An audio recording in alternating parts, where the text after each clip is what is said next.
Everything's a little bit out of proportion here. Listen, Delia, you haven't had to clear up after this guy. Yes, I know that. I'm not... Oh, Viv, all I'm trying to say... Morning, Mum. Yeah, well, this fella Lucy's had over more grannies than the red flu. Plus, last summer, it was him that had me over on that motorbike. 10 stitches. Are you sure? Yeah, OK, I'll see you. He got grassed up, but we couldn't use it. Inadmissible. Yeah, but what's his fault? In and out. You know, he hasn't even got the nous to vary his MO. Reached his level of incompetence. Nicking cars and upending grannies. Oh, John, there you go. Thanks, Viv. Caught an early bird, Sarge. Out catching a worm then, were we? This time, he nicks a doctor's car. And at the doctor's next call, the kid could have actually died, you know. It's got temperature of 105, having these fits, the mother hasn't got a clue, and the doctor's car's been nicked. So what did he get this time? I mean, if he's sent down? Oh, I'll make sure of that. Don't you worry.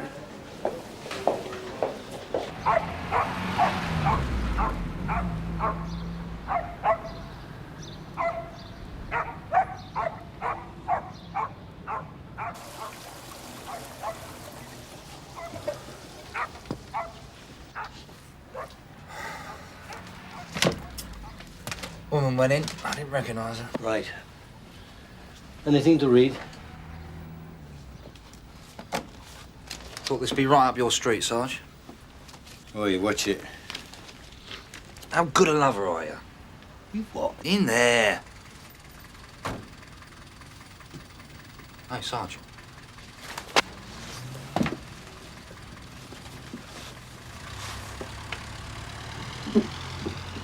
Three icy ones, two mid-30s, one a bit older, maybe 40, 45. Met by Cosgrove, let into premises. Do you know him, Sarge? Not this lot, but I intend to.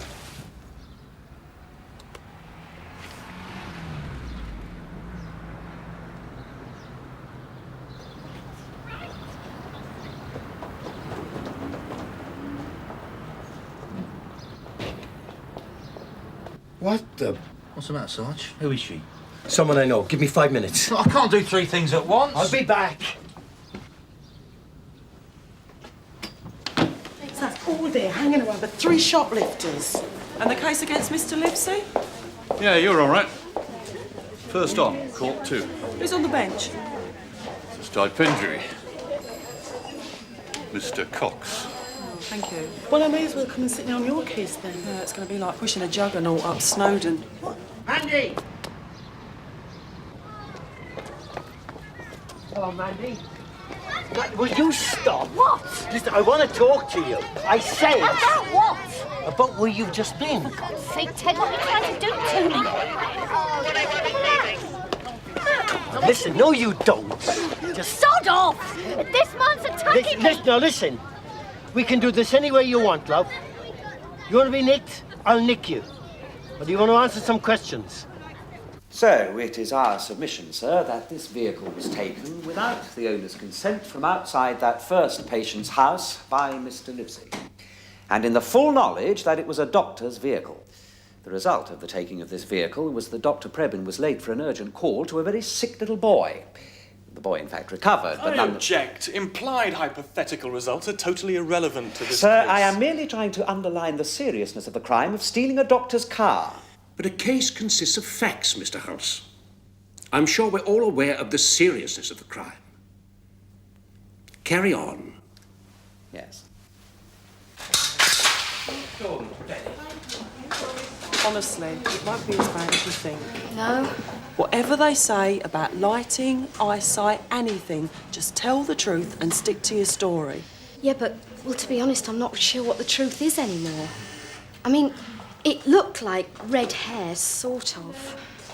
And I'm not really certain about the jacket. Miss Julie Lee? But you did see him getting into the car. Oh, yeah. Yeah, well, I saw someone. Miss Julie Lee! Right.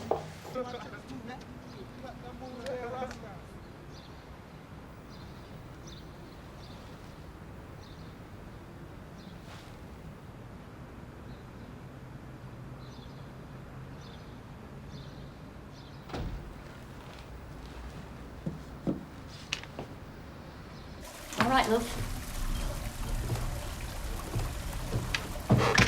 Before you get any thoughts, it doesn't count as a brothel. Oh, come on, Mandy. Like I say, you're wasting your time. So, what were you doing on Willersley Road? No comment. Okay, then I'll tell you. You went there to see a man called Cosgrove. I saw you coming out of the house. So? So it looks as though he's starting up here, moving down his empire from the West End. I don't have to answer any of this. Well, maybe I got it all wrong. Maybe he's supplying you with something. Yeah? You look at it. I'm clean. Typical copper, aren't you, Ted? Do you really need me to tell you he's a pimp? So what were you doing there? We don't like him any more than you do, so tell me, Mandy. Why me? Why pick on me? Well, that's the way it works, love. Look, I'm not associated with him, right? So why? Look, you say that you saw me coming out of there. Yeah? Yeah, well, it's your word against mine, isn't it? Like you say, it's off my patch. Okay, what are you getting so steamed up about? If it's just because of another pimp moving in. He's not just a pimp. No, you're right. He's into extortion. But you know more about it than I do, Mandy, so what is it? No way. You know we look after you. Oh, will you? Do what you like as far as I'm concerned. I'm not bothered what happens to me. It's other people. You and me both, Mandy. But whatever's going on with Cosgrove, I need to know. Have you ever been to Amsterdam? I saw that documentary about the American judicial system, and then I turned over and I saw a wildlife film about hyenas killing antelopes, and I thought, hang on, this is the same programme, isn't it? So, what's up with the chief super? You found him a bit off colour, did you? Come on. Is there something I should know? He got clamped down the West End last night. Never does you any good culture, does it? I should give him a wide berth if I were you. Point taken. Thank you, Detective Constable. That's all, sir.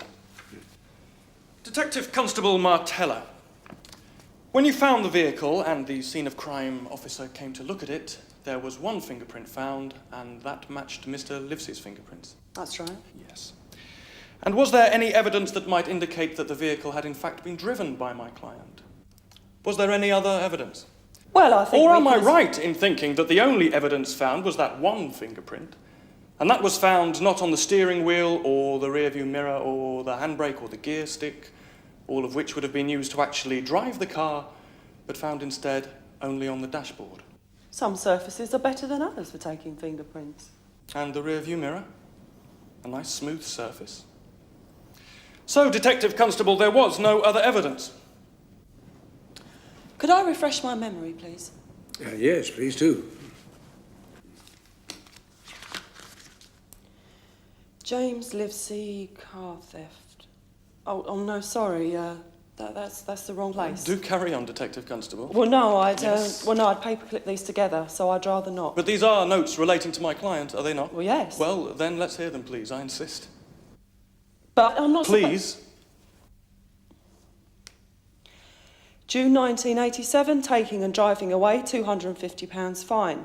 April 1989, taking and driving away, 3 months suspended sentence. Stop there, Detective Constable. Sir, I ask that this material be disregarded. Well, of course, Mr. Ambrose. Detective Constable Martella, he must be well aware that reference to any previous convictions is not admissible in court. Well, yes, sir, I did try and explain, but Mr. Ambrose insisted.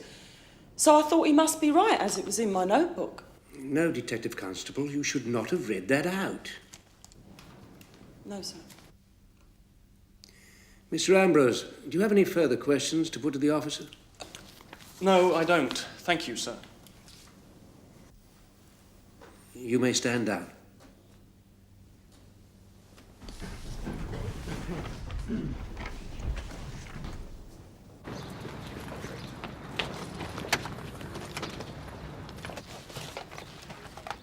DC Carver to DS Roach, receiving.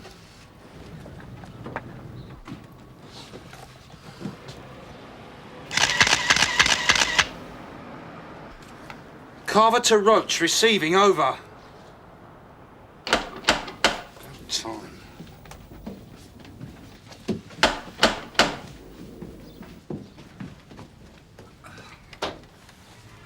All right, we come in. Sierra Oscar from DC Carver!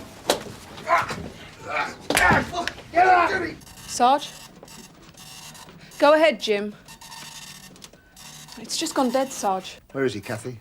On that oboe, I think, with Sergeant Roach. I'm a police officer! Who's a nosy Parker, then? What happens to nosy Parkers, Derek? We don't like being watched. It's just... we're shy. Look, can I give you a hand, love? Oh, if you wouldn't mind. Here we go. It's murder carting these two around. Yeah, I can imagine so. You would have I'm been not shit! Excuse me.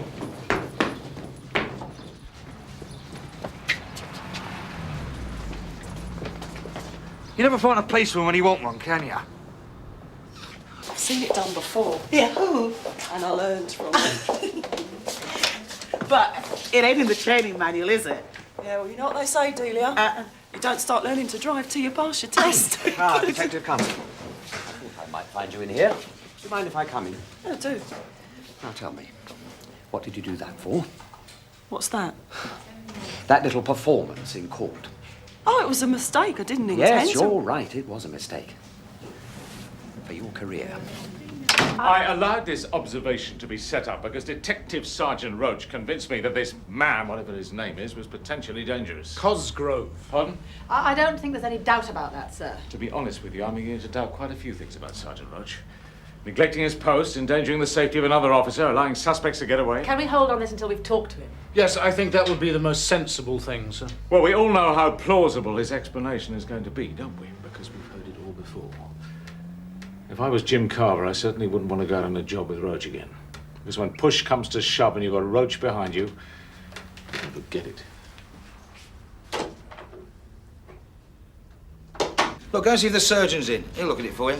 No, it's all right. Look, it could be dodgy. It's your septum, you know that. He'll soldier on, Tosh. Won't you, Jim? Nothing you enjoy more. Successful morning, Sarge. Push off, Mike. Tosh. Yeah? Tony Wickford, Vice Squad. Didn't you used to hang about with him? Yeah, we're at Bow Street together. Right, let's get on to it. You want a taste of this? Yeah, sure. Why were you gone so long? What? Well, if you had... Look, you got yourself into that jam, not me. Yeah, while you were doing what, exactly? Business. Now, you're going to sit there whining or help me nail these fellas to the wall? Now, of course not. All my officers are quite familiar with what the rule book says. I'm sorry, Mr. Hollis, but until I've talked to the officer concerned... No, cheap tricks aren't my style either. Thank you. Yes, quite, Mr. Hollis. Thank you for bringing it to my attention. Good day.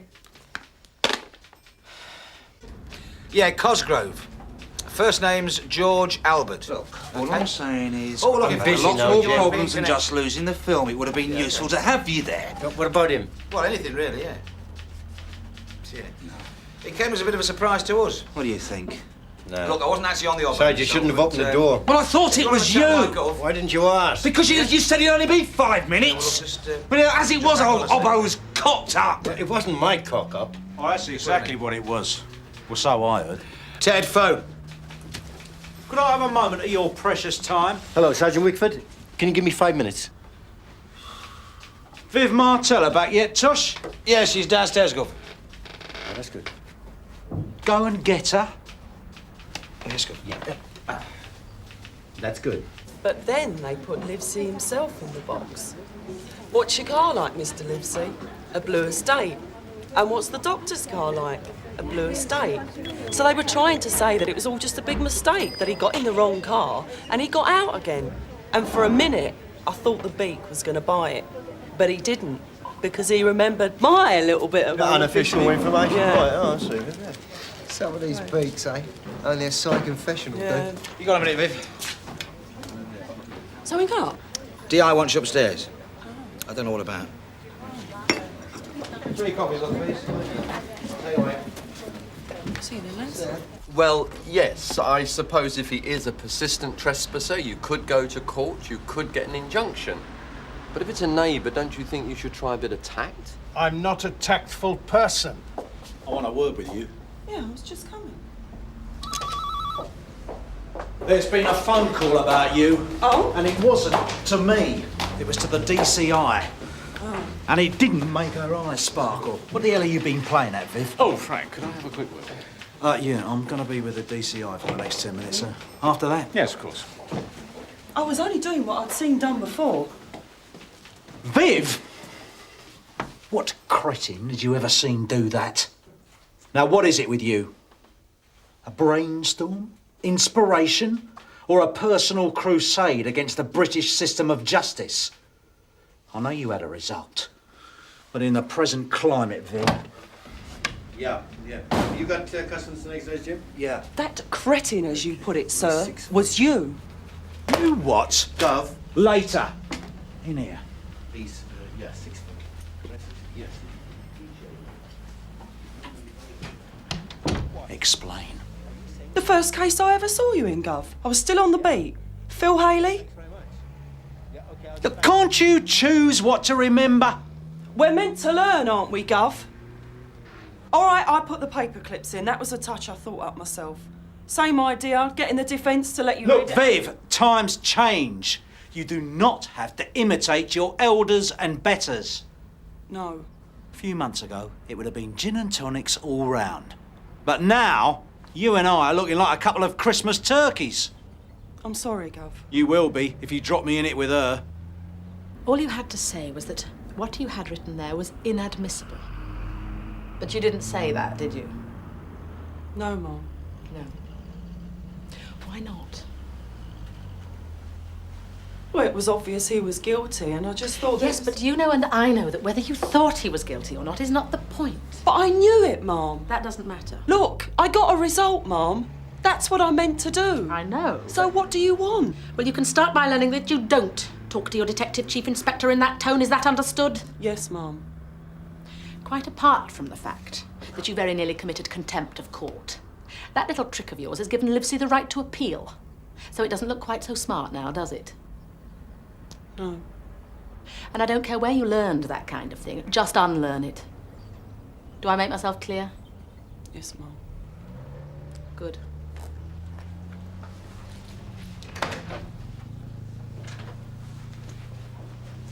Well, if we're talking about the same man, he could well be in this country. Yeah. Yeah, thanks very much. Yeah, okay, I'll get back to you. I got you. You got a pile of admin. Got it? Yes, Gov. Starting with sorting out some property. Your turn. Yeah. Now, don't tell me you're putting Mandy Clough down against expenses. Take a look at that. You recognize him? Should I? Well, not unless you go to the gay bars in Amsterdam. Now, don't get clever with me. Mandy Clough wasn't giving Cosgrove or me a routine service this morning. She went round there to try and get her brother back. What? Cosgrove has been supplying rent boys to bars in Amsterdam. Mandy's little brother is one of them. One of the fellas that we saw this morning, by the name of Sudbury, Mandy told me that he runs the operation over here. I got onto the Vice Squad, and they've already got pictures of him talking to boys in Piccadilly. But that's all they've got. Go on. This is where it gets interesting. I think this fella is the Amsterdam connection. Name? Pick any one of a half a dozen.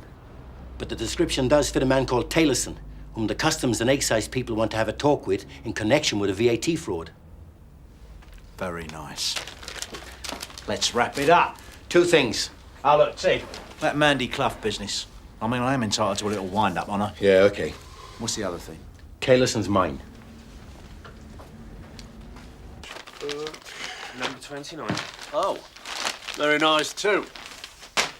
That's it then, all present and correct. Hello, Viv.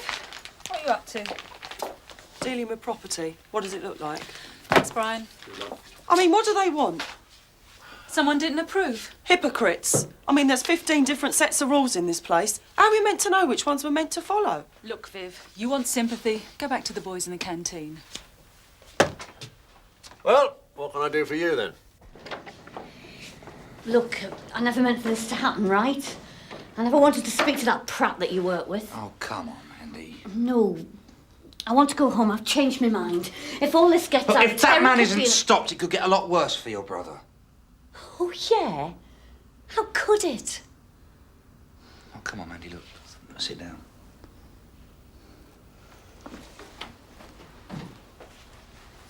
Look, You didn't object to coming here, did you? And if you really want to, you can leave at any time. But you want to see Cosgrove and Taylorson put away, don't you? How do I know you'll get Terry back? How do I know? Well, I can't promise anything. But you've got a much better chance if you're prepared to give evidence, believe me. Now, what do you say?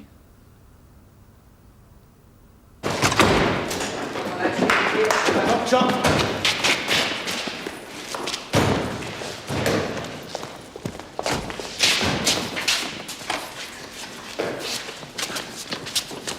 Bit of business for you, John. These two men have been arrested on suspicion of being concerned in the abduction of these two boys for immoral purposes. Hang on. Tony. Cheers, mate. Hey, take these two lads and give them a cup of tea and stay with them. Aye, Sarge. Through the door, Ted.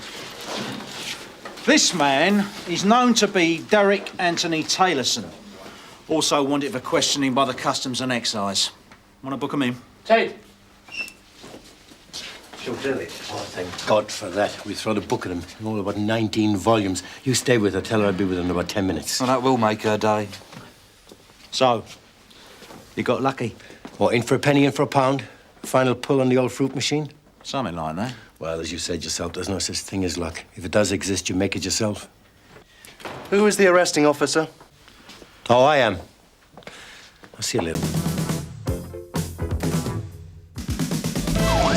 Joggers again through this morning. What's the ETA? About 2 minutes. There's still no sign of the ambulance. Understood, Sarge. There's your first aid. Terrific. Yeah, I understand, but if you could let us know as soon as possible. Can you hold on a minute? Stamp and Quinn are on the way now. And what about the ambulance? Well, traffic's still solid because of the tube fire. No sign of the car's driver? No, it's a failed to stop. Hello? On the right. No. Yes, yes.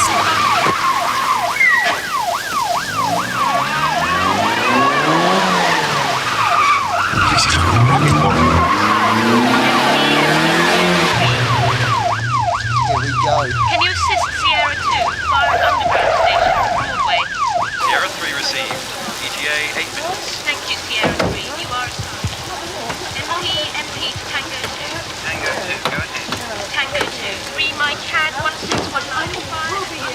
I'm sorry, I'm not going to wait for that. She needs moving. Move her. Look, That guy on the sidewalk. Seriously? We're waiting for the ambulance, all right.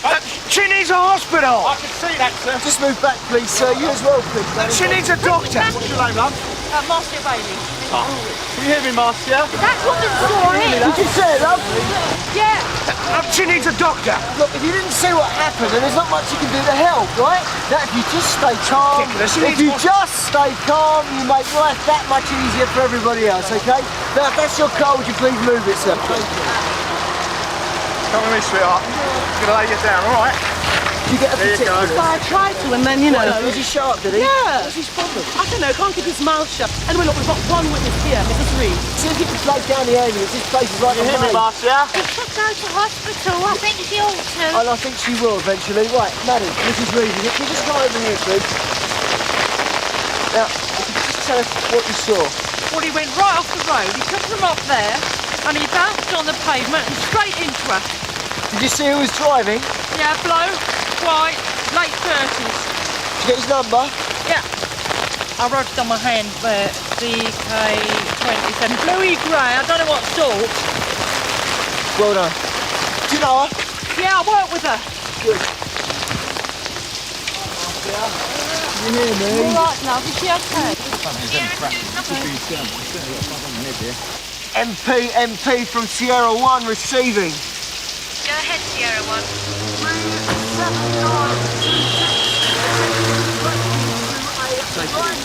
Oh, for crying out loud, she could be dying! Oh, come on, give me a break, You'll have a dead woman on your hands if you're not careful. I'm quite responsible. You're not going to move her. What do you think, Toad? She's not too good. She needs an ambulance. Right. Sierra Oscar from 340. Go ahead, Dave. We're at the RTA now, Sarge. There's one injury. A woman. It could be internal injury. Any sign on an ambulance? Still held up. ETA 15. 15 minutes minimum. Where did it hit her? We could do with moving, huh? Here, I think. Do you know what you're doing? How long has she been here? Oh, about 5 minutes. I'm going to take her to the hospital myself. We're waiting for the ambulance. Look, she needs help now. What do you think I'm trying to do? Well, if you won't move her, I will. Hold on, Sarge. Look, don't you worry. I don't think it's a good idea. I've warned you, just go away. You're not helping anyone, Narika. All right, sir, all right. Look, I was just trying to get to the I'm sorry hospital. about that, Sarge. Look, it looks like reckless driving. Right, there's a TD unit on its way. I'll inform you of any change to that ETA. Ambulance is coming, love. Okay, Sarge. 15 minutes. Traffic's a nightmare. I don't know. I don't believe this. Come on, move back. Sarah Oscar 595. Go ahead, Tony. The Sarge, the injured woman, she needs moved to hospital now. We need that ambulance now, Sarge. They're doing their best, but the latest ETA is between 10 and 15. That's 10 and 15 minutes. She'll be dead by then. Suggest we use the area car, Sarge. We could be in the hospital in less than 6 minutes. That's up to you, Tony. You're on the spot. Use your discretion. I'd advise that you wait for the ambulance. Understood.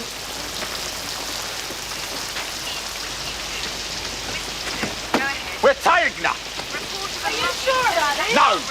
Hold on, Tone. Look, we're told to use our discretion, aren't we? So let's use it. Let's go. Look, leave it. We can manage. Look, I'm just trying to help. Leave it. Well, thank you. Let's go. All right, Marcia. I'll load up. Let's put legs down, babe. Got it. Easy.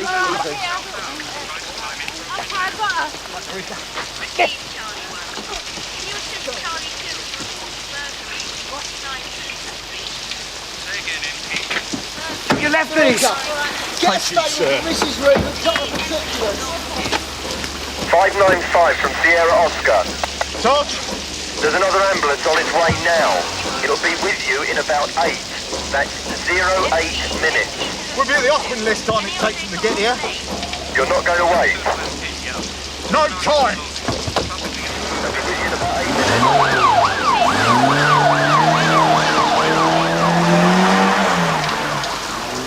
Excuse me. I just wanted to take her to the hospital. He had no right to speak to me like that. She should have been moved right away. Are you a doctor? No. I lost my wife in a road accident.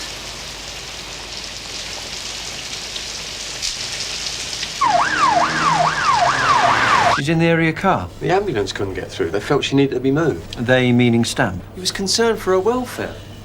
What sort of injuries? Possibly internal. She's unconscious. I want to see them both as soon as they finish at the hospital. Keep her legs up. Keeps the blood to her head. Stops her passing out. She just has. What? Passed out. Can you feel a pulse? No. Is she breathing? It's all right, I'm on it. Sierra Oscar from Sierra 1 receiving. Go ahead, Tony. Sarge, we've got a problem.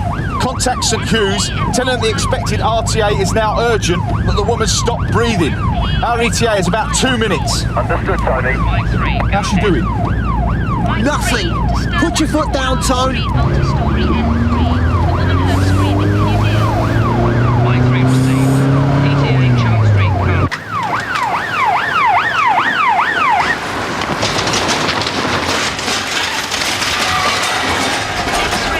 You all right? Yep. When did she stop breathing? About 2 minutes ago. Right. Left. Right, wait. Grab an airway.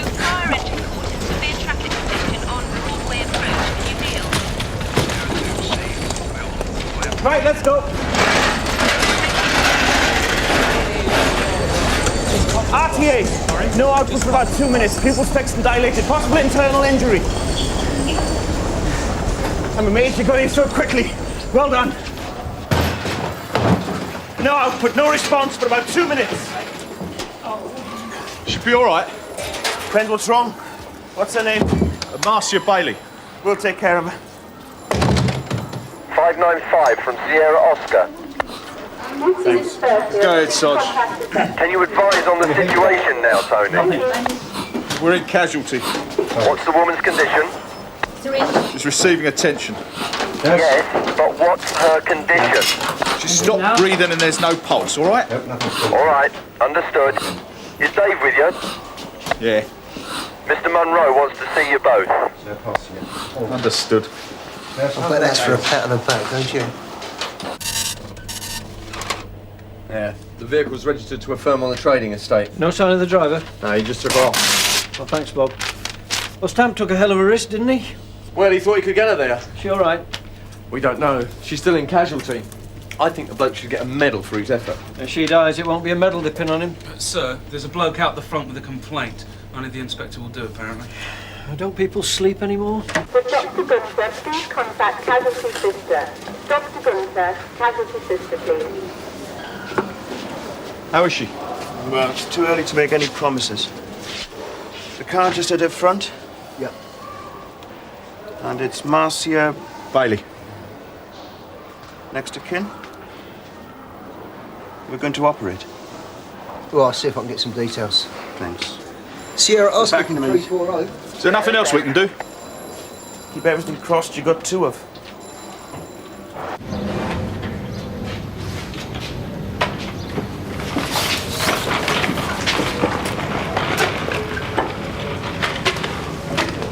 Good morning, Britain. What about the family? Apparently she's married, Sarge. Have you got an address? Yeah, from the witness. Right, can you get yourself over there and tell the husband what's happened? Sarge, did Dave and Tony make it to the hospital? Phil? Still in theatre. Yeah, she's at St. Hugh's. They're operating on her now. He flatly refused to do anything to help the woman. He took her to the hospital, Mr. Wyatt. No, he prevented me from doing so. She needed moving immediately, and he refused to do it. He wouldn't let anyone else take responsibility and used his uniform to enforce this total lack of decision on everyone else. The uniform backing his stupidity. A decision was made, Mr. Wyatt. Your car arrived at 6:11 and left at 6:20. They did nothing for 9 minutes. I could hear it in his voice. He wanted to know what to do for the best. Yeah, and you told him to use his discretion. Yeah, but you know what it's like when you're stuck in there listening when you know there's nothing you can do. I've got nothing to worry about. I mean, regulations were changed to cover situations like this. If there's an inquest, I'll be called. Ah, you're in the clear. And don't forget, it's Tony Stamp we're talking about. Not some wet behind the ears probie. I mean, he can handle it. Yeah, he did the right thing moving her, but he needs our support. You get it. Yeah. Tell you something, you'd never have got into an old Wolsey 680.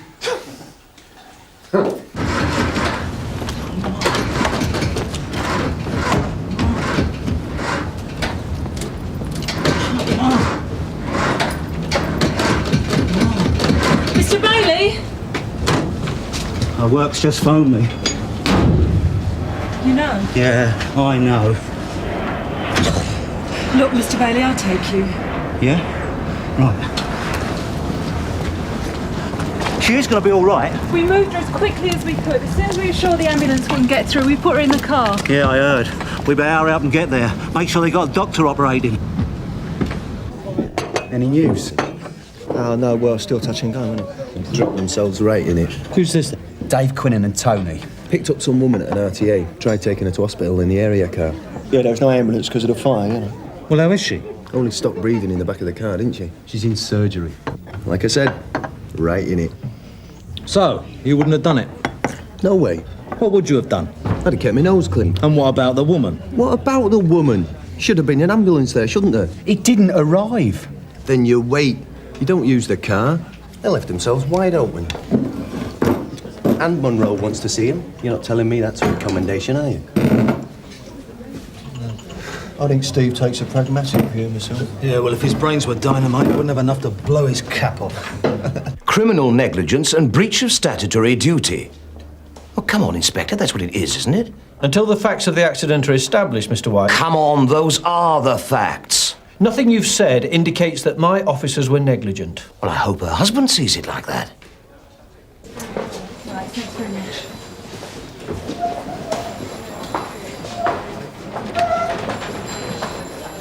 Mr. Bailey? Yes. Would you like to come through? Thank you. 181 from Sierra Oscar. 181 receiving. Any news? No, not yet, Sarge. The doctor's with Mr. Bailey now. That's him. All right, sir. Get off me. Just calm down. If she dies, it'll be through your negligence. You're a disgrace. All right. You are finished, mate. You reckon? Get off. Get off. You to my office. Get off. Any and every chance I get, I'm going to make that bloke's life hell. It's a complete prick, Tom. Don't worry about it. Well done, lads. I hear you got her there. Yeah, cheers, Sarge. Have a word with Reg Hollis. What do you want to talk to him for? Find out how we stand if she dies. What are you talking about? We're going to be heroes, mate. Yeah. Well, two Burks who didn't know what they were doing.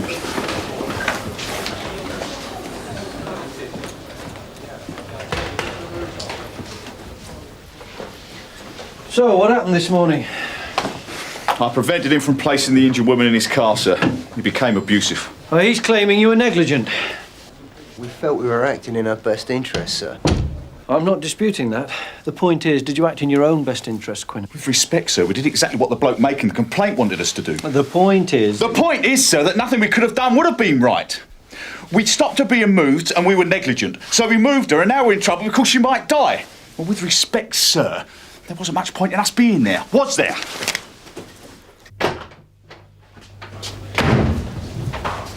Oh, all right, Tom. Not now, George. I just wanted to say you did a really great job today, that's all. I said not now, all right?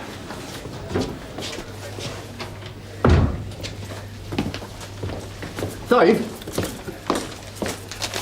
You and Tony go over to the firm, get some information on the driver. Sarge. Here. Is it all right in there? No, not really, no. What's the problem? Well, this bloke from this morning, he's made a complaint about us. And? Well, Tony didn't see the funny side of it. What was the complaint? Well, he reckoned we were negligent. And were you? No way. Right, well, look, you get any flack on this, you come to me straight away, understood? Sarge. Oh, sir.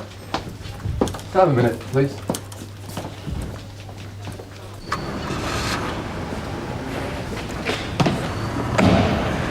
Back to the trading estate. Check out a Derek Best. Usual support from the management. Look, Tone, we made a decision. There was no backup available, so that bloke was well out of order. We did our best. Who are you trying to convince? Me or you?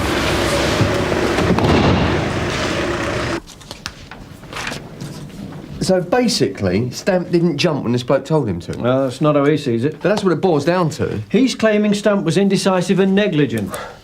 So we're not superhuman. Shouldn't he remember what was going on? It was absolute chaos down there. And isn't he forgetting it was Stamp who took her to the hospital? Stamp's also the one who stormed out of here because he lost his temper. Which we said was wrong, and I'll speak to him. Wyatt's talking about legal action on behalf of the injured woman's family. Well, if he wants to get a solicitor, let him. But we shouldn't have to justify ourselves like this. You've been looking since this morning? Yep. Been looking for a fortnight. Been here 3 weeks and I've only seen him twice. The other reps call him the Shadow. You wait till you see this.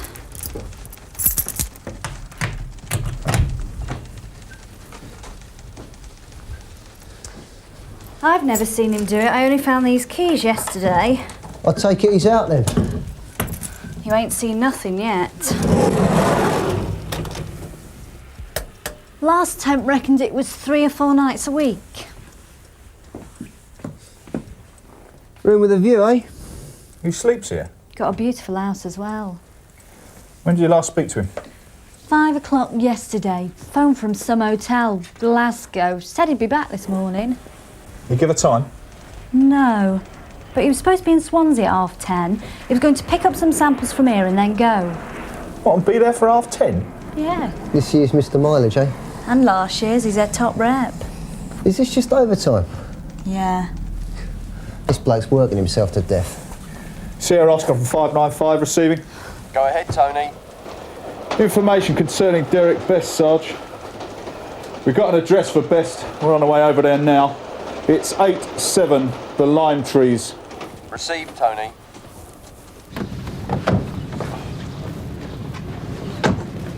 Very nice.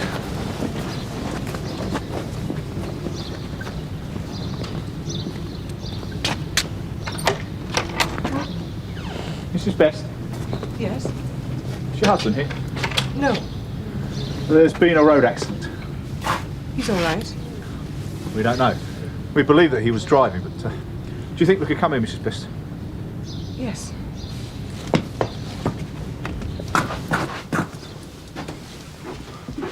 We've been unable to find him. What do you mean he didn't stop? No. And there's a woman in hospital. A spokesman issued a statement earlier saying previous claims were grossly exaggerated. It is now believed that 3 people... How is she? We're hoping she'll be all right. Is that him? Yes. Balloon safari in Kenya. He probably fell asleep. Sorry? He's done it before. On the motorway. There was this traffic jam and he fell asleep. And in a bit all the traffic moved off. He was sat in the outside lane and he heard this knocking on the window that woke him up. It was a copper. Thought he'd had a heart attack. You do know he's sleeping in his office. Oh, yes. I know all about that.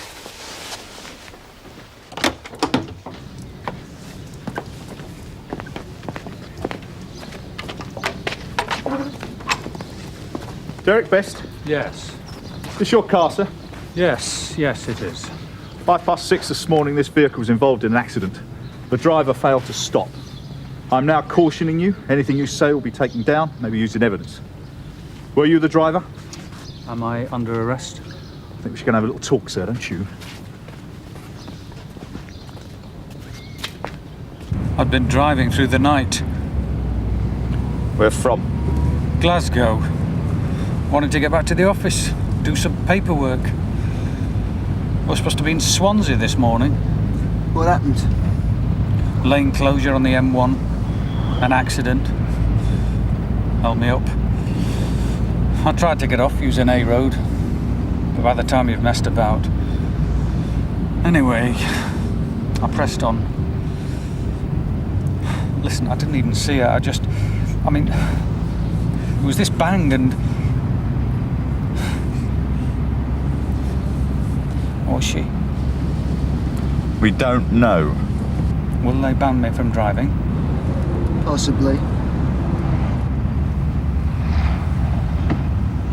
Good. 340 from Sierra Oscar. Go ahead, Sarge. Message from Narika at the hospital. Marcia Bailey has been taken off the critical list. Well done, lad.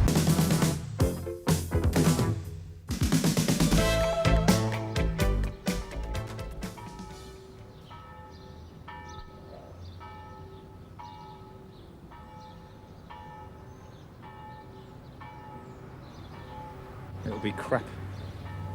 How do you know? Sunday afternoon. It's all crap. Burglar alarms, domestics. Yeah, but this is a sudden death. What people do this time of year. Drop dead. Can't blame them.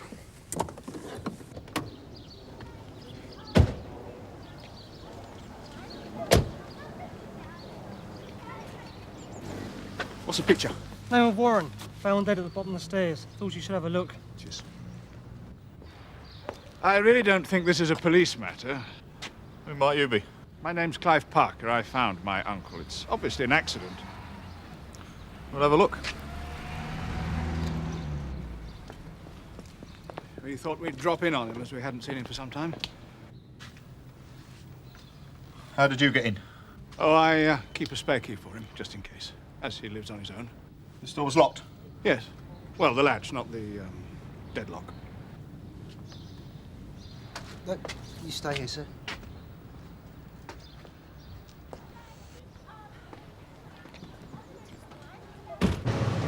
Thought I'd have to go out west, the all-night chemists. No, there's one open locally Sundays.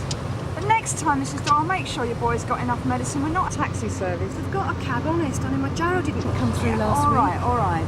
Just get yourself sorted out in future, eh? Look, you don't need me any longer, do you? The children are getting rather restive. Yes, I'm afraid we will need you for a while yet, sir. Stay here with Mr. Parker, Garfield. Yes, sir. And you two can get back on patrol. Sir.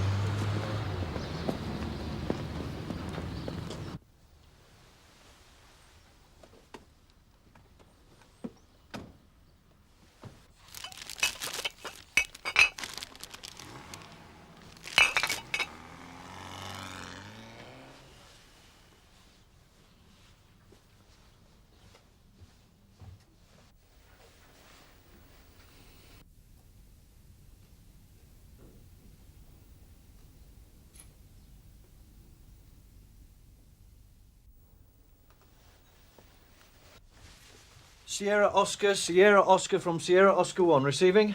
Go ahead, sir. I want CID notified of a suspicious death. Right, here we are. Actually, I'll come in with you. I ran out of shampoo this morning.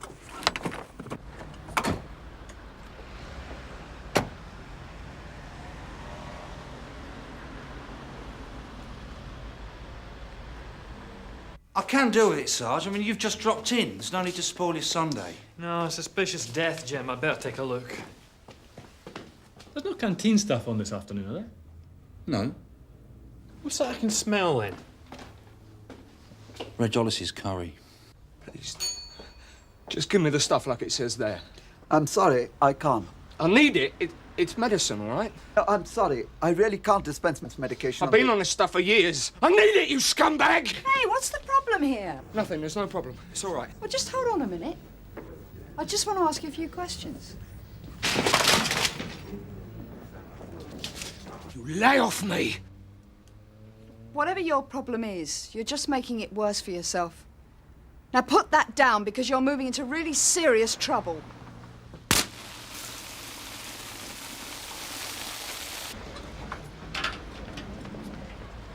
Sierra Oscar from 643.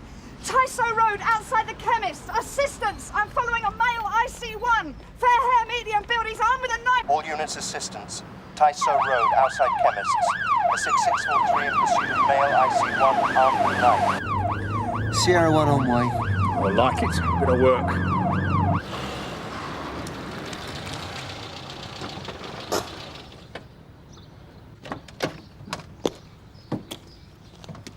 I've had a call from your people. Would you be the key holder of the premises? Well, I wouldn't be normally. Normally my partner, Dr. Richardson, deals with these things, because he lives much, much closer. Unfortunately, he's in Gestad. Oh, sorry to hear that. And your name would be? Mowbray. Dr. Anne Mowbray. Well, let's look at the damage.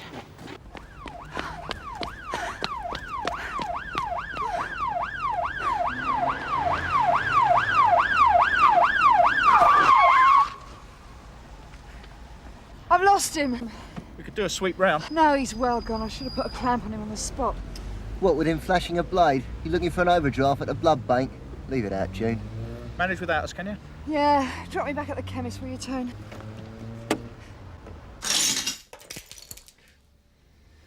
The main thing is to get your premises secured, then we can get a scene crime officer here tomorrow. Why do they want to do this to us? Oh, well, you know, unsecure premises, nobody around, plenty of gear to trash. They wouldn't think whether it was a doctor's or what. They haven't got our level of mentality. I can't tell if anything's missing in all this chaos. No, well, of course you can't. Well, we don't expect a stolen property list on the spot, so leave it for now. This isn't even my examination room, you see. Yeah, well, like I say, we quite understand you having to consult with your colleagues about what's missing. So I won't, you know, push the... Prescription forms. Sorry? I can't find any prescription forms. There ought to be a whole pad of them and they're gone. Oh, right you are then. I better take the details.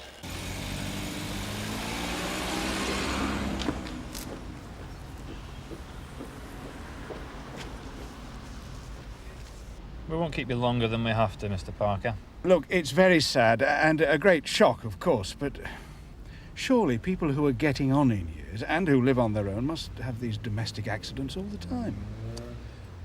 You let yourself in, saw the body, called the ambulance. Yes. Which phone did you use? One in the hall. Where else in the house did you go? Nowhere else. I made sure Penny and the children didn't come in, and then I waited outside with them. Did you look into your uncle's study? No, I just told you. What would I want to look in there for? Perhaps there were papers, documents you wanted to secure? Not at all. Why?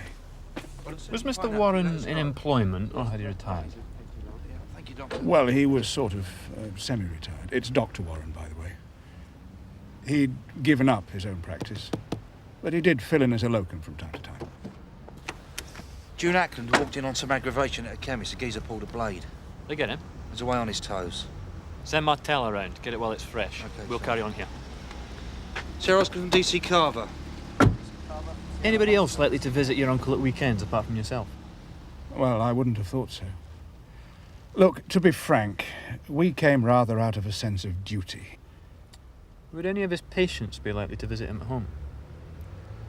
Well, I'm not in a position to know that, but... well, it hardly seems likely, does it? Is it all right if I take her back now? Yeah, sure. See. What was it all in aid of? The man presented a prescription form for a quite considerable supply of Tuinol. That's a barbiturate? Yes. So what made you suspicious? Well, I'm used to receiving scrawls from doctors, but really this was just a scribble, a totally illegible signature. And it hadn't been properly stamped. Shouting, screaming, doors banging. I don't know what else. It's quiet enough now.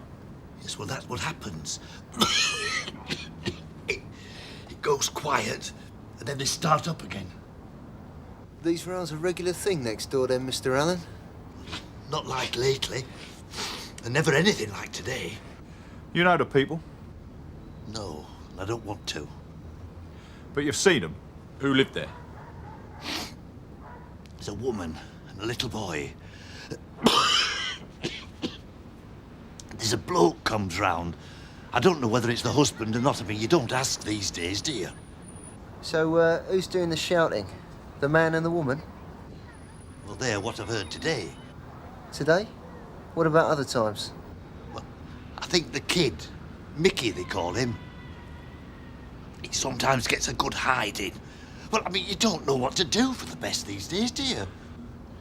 We'll have a word with them. You don't have to say nothing about me, do you? It's all right.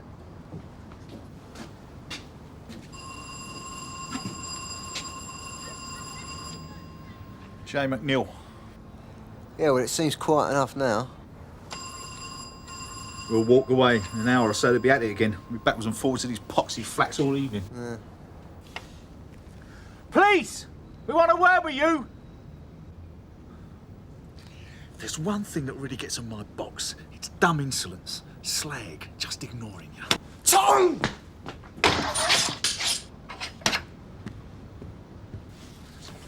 Right. Hold on. Look, we don't know what's in there, right? You could have had my face off. Look, there are ways of doing this. They go in with shields, don't they?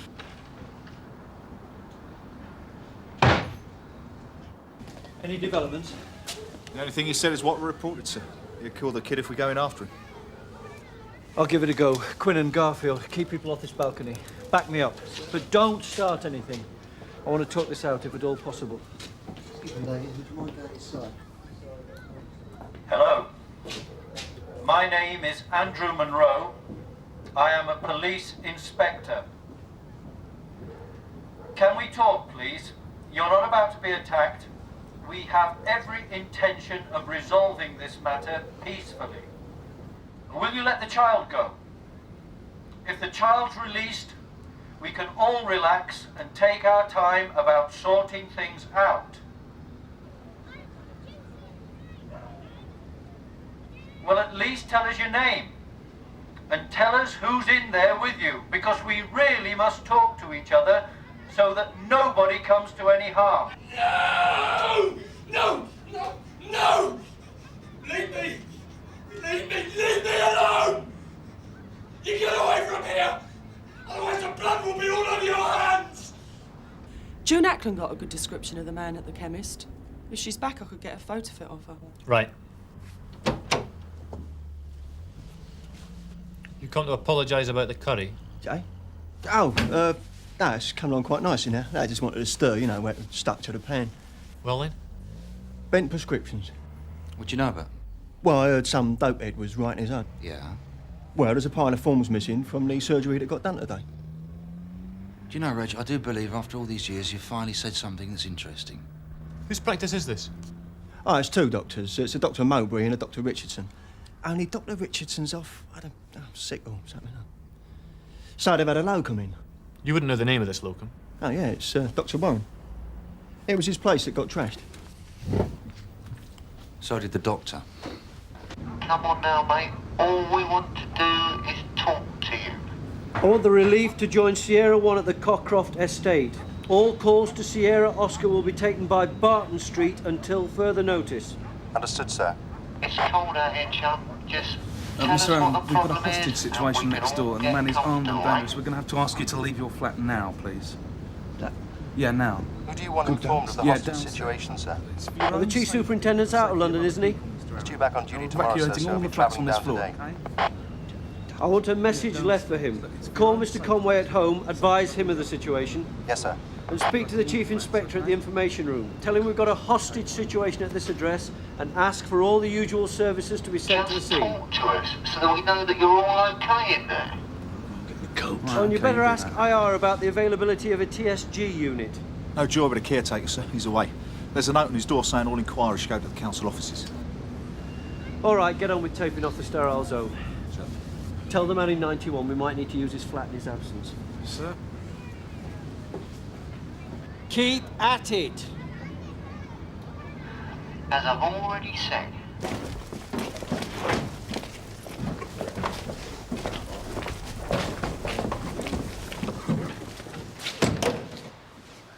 You know the way? Yeah. Bit of a turn up with a book this morning, it Skip. You end up running the overtime. Concentrate on the road.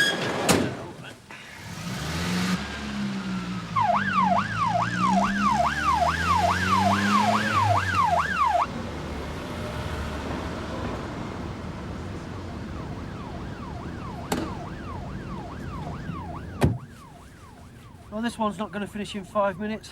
I'm taking Sierra 1 off area duties. Sierra 1 is now the forward command post. Quinnan, you'll continue as operator. Inform CCC. And I want a dedicated channel to information room. All messages for me will come through that channel. Right, sir. Stamp, you'll be logist. Yes, sir. All actions and messages to be recorded in time. This is a very delicate situation. We want ourselves covered if it goes bent. Now, all right, then you stay with me. I want 3 of you here. 3 of you off in that direction, 3 off in that direction, and get these pedestrians roll back off it, all right? Well, we've taken off a sterile zone, Bob, basically the whole of the 3rd floor. Now that'll constitute the inner cordon. Use our troops to control the stairways and walkways. Garfield's up there, he'll show you. Right, so we got a plan of the flats? Right now we've got nothing, not even a name for the suspect. We're working on it. Jim, what's the word about suspect? Yeah, this is the suspect from the chemist, sir. The description and the weapon fit your hostage taker. Well, we'll try it on Stamp and Quinnan, they saw him. So, our hostage taker's a suspected drug abuser. This one gets better by the minute. You said your uncle retired from his practice 12 years ago. Bit young for retirement, wasn't he? Oh, I don't know. Bit ahead of his time in that respect, perhaps. Well, fewer people want to work until they drop these days. Yeah, well, that would make sense if he'd actually given up work. But he was acting as a locum at the time of his death. We're checking the records, Mr. Parker. But you could save us some time. Mrs. Parker and the kids due back soon. The thing is, Penny doesn't know about this. We've rather tried to keep it on my side of the family. DC Carver? DC Carver from Sierra Oscar receiving? Excuse me. Carver receiving, over. Incident Cockcroft Estate. Go on. My uncle was disciplined by the General Medical Council and suspended from the register. That was why he gave up his practice. He was reinstated, but by that time it really wasn't possible to re-establish a practice on his own again. What was Dr. Warren disciplined for, Mr. Parker? Overprescribing controlled drugs.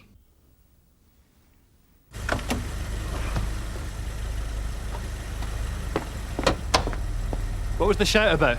They've got a hostage situation going down on the Cockcroft estate. They can't get through to the geezer. No name, nothing. Smollett's coming in to do the local intelligence files. They want our assistance. Oh, yeah? They don't think we might be busy. No, hang about, Sarge. There's a twist to this one. There's a good chance it's the same man that tried it on with a script in the chemist. Is that so? Well, they do need our help. Because I think he's killed once today already. Just a word, eh?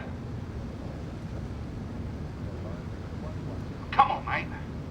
Just so we know that you're okay in there. I dropped Carver off at the neck. He's calling in some more bodies. You think our man killed this Dr. Warren? I'm waiting for a cause of death, but try this. Warren's got phone for overprescribing. The suspect goes to see Warren at home. He wants a script for downers, but Warren's not playing. They have a ruck.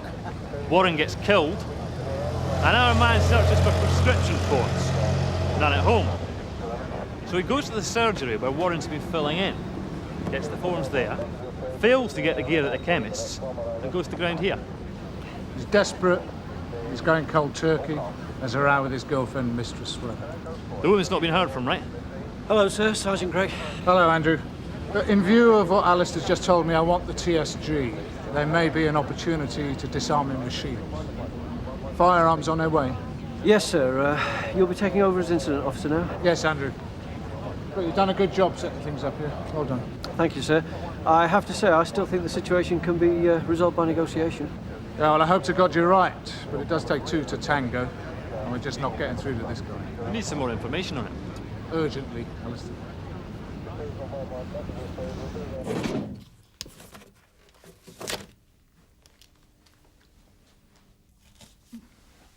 Right, so you want everything the town hall's got on the Cockcroft estate? Up soon as, Tosh, and deliver it directly to the FCP. Yeah, OK, Jim. You've got to bear in mind this is all fairly low-level stuff. Yeah, anything's better than what we got at the moment. McNeil B, McNeil F, McNeil J... Yes. No.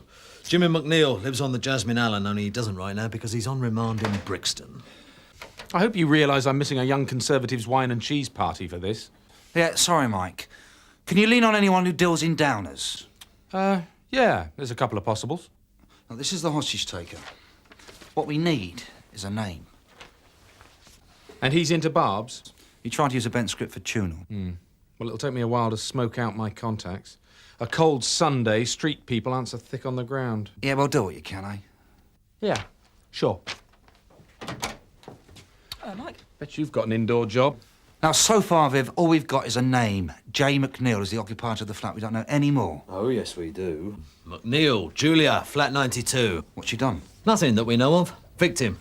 Turned up in casualty, having been banged about a bit. Claimed it was an accident. No further action. Interesting, but it's a non-starter. Oh, no, it's not, because she gave her mother's address. 20 Ashton Road, so she'll be staying there for a couple of days. I'll go and talk to the mother. Viv? Go gently. We don't know what's gone on at that flat. Yeah, point taken.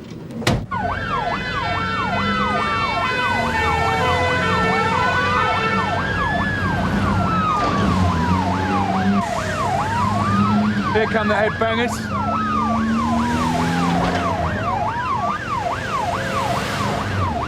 The thing is, Doc, am I dealing with a demented dopehead up there? What's he going to do? Well, you tell me he's going through barbiturate withdrawal. Well, that's what we have to assume. Well, it's a very dangerous process. I mean, physically, he's becoming a very sick man. Does that mean if we just wait for him, he'll flake out? No, I'm afraid not. The symptoms include insomnia. He'll be wide awake and in a state of high anxiety. Terrific. If he doesn't receive medical treatment, he might well die. But delirium could set in beforehand. Well, there's always the good news and then the bad news. Thanks, Doctor. Look, you brief the TSG inspector, Andrew. Looks as though we're going to have to go in there after him. It is still early days in terms of a siege situation, sir. Well, of course, I'm not going to put TSG in there until I've exhausted other options. But you heard what the doc said. Time may not be on our side. I understand that, sir. Look, I am a trained negotiator. I want to talk this thing out. I'm going up there now to have another go on the loud hailer. Mrs. McNeil? Yes? WDC Martella, Sunhill CID. Police? Well, we were just about to have tea. I've got my daughter and the kids here. Your daughter Julia's here with you? No, not Julia. Tracy's here. Julia's at home, at the flat. Is that flat 92 on the Cockcroft estate? Yes. Do you know she's at home? Yes, I phoned her just after lunch. I think we better talk inside if we may, Mr. McNeil. If you could just tell us if Julia McNeil is in there with you. Is she safe and well? What about the little boy, Mickey? Is he all right? If you just give us your name, chum, we could talk sensibly. Get this business settled with no harm done.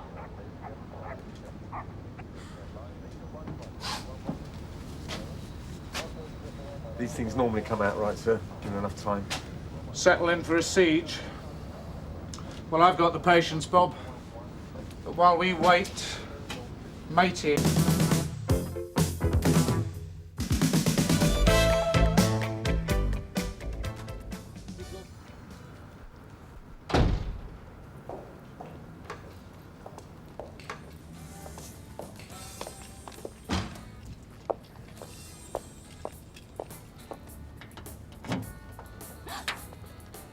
Oh, no. Sunday trading, Trish. Give us a break, Mr. Dashwood. I'm just doing favours. Yes, of course you are, Trish. Right, little angel of mercy you are. Uppers, downers, mother's little helpers. I'm surprised people can carry on without you. What do you want? I want you to have a look at a picture. Then think about downers, barbs, and in particular, Tuinol. We're getting fed up. You must be.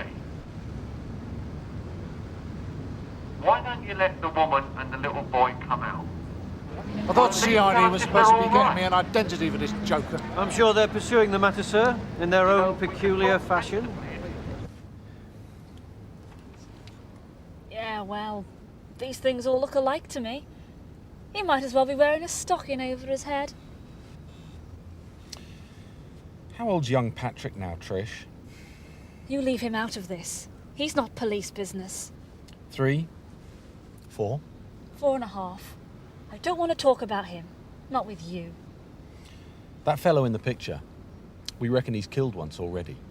A doctor who refused to write a script for your sort of merchandise. He's going cold turkey, holed up in a flat with a kid of Patrick's age. I don't want to hear this. Tough. He's threatening the kid with a carving knife. He won't talk to us. God knows the state of his head by now. We have got to get through to him. What? Barry Cutler. Sir, what? CID have come up with a name, a Barry Cutler. Where's this from? Dashwood. His informants give him corroborative details. DS Gregg says Cutler fits the frame front, back and sideways. You ordered that field telephone from my aunt? Yes, sir. Now that we can speak to him by name, let's see if he'll accept. Yes, sir. I'll need a dedicated room. Flat 91, no problem. Garfield, you wait right until I negotiate the delivery of this phone. Yes, sir. I'll need that loud hailer, Bob, please. I need a quick word, sir, before you attempt to open negotiations. All right, Andrew. Can we go inside?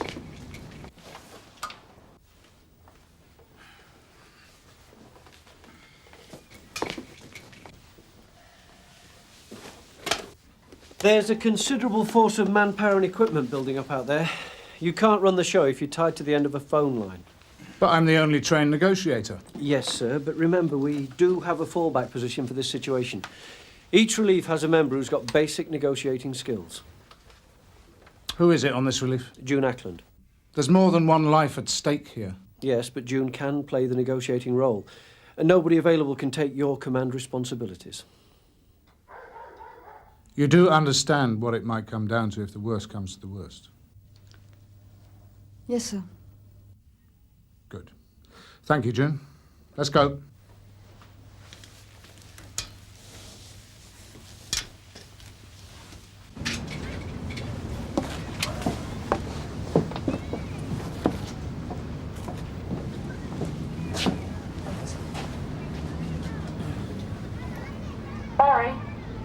Barry Cutler, this is June Ackland, Barry. We want to give you a phone to use to talk to us. If you agree to that, an officer will deliver the phone just outside your door. He'll be on his own. He'll have his coat off so you can see he's not armed and he means you no harm. If you don't say anything, we'll assume it's okay with you to deliver the phone.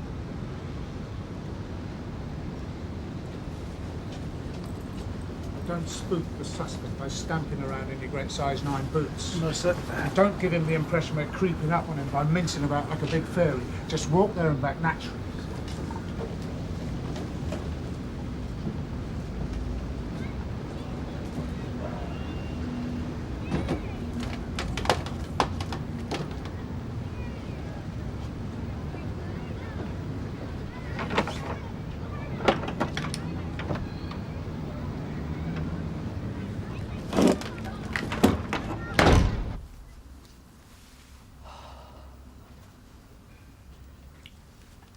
What's it, June? I'm your gopher on this one. Just you and me and the hotline, eh?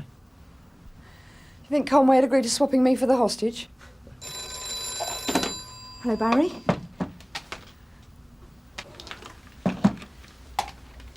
Hello, Barry. It's June. Thank you for getting back to us. How are you feeling? Are you feeling okay? I can't act this. I'm really strung out here, you know.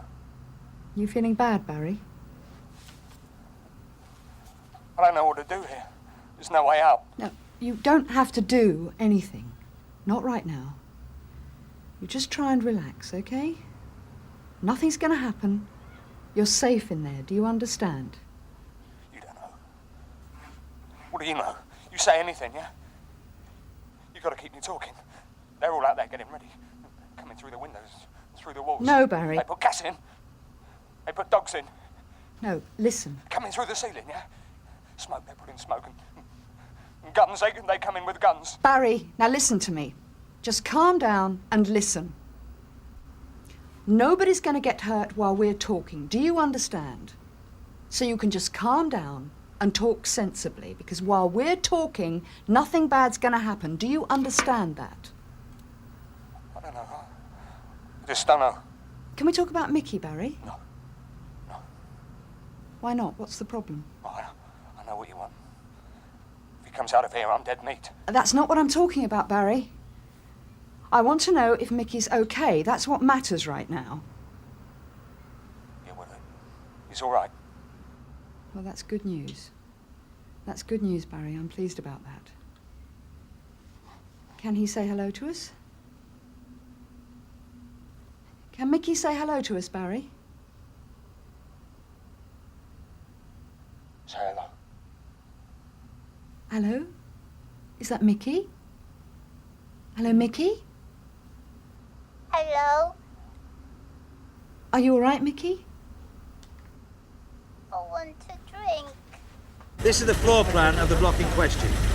This is our target flat. This is Mr. Turret, Firearms, Chief Inspector Conway, Gold Control. Sir, this will interest you. Go on, Tosh.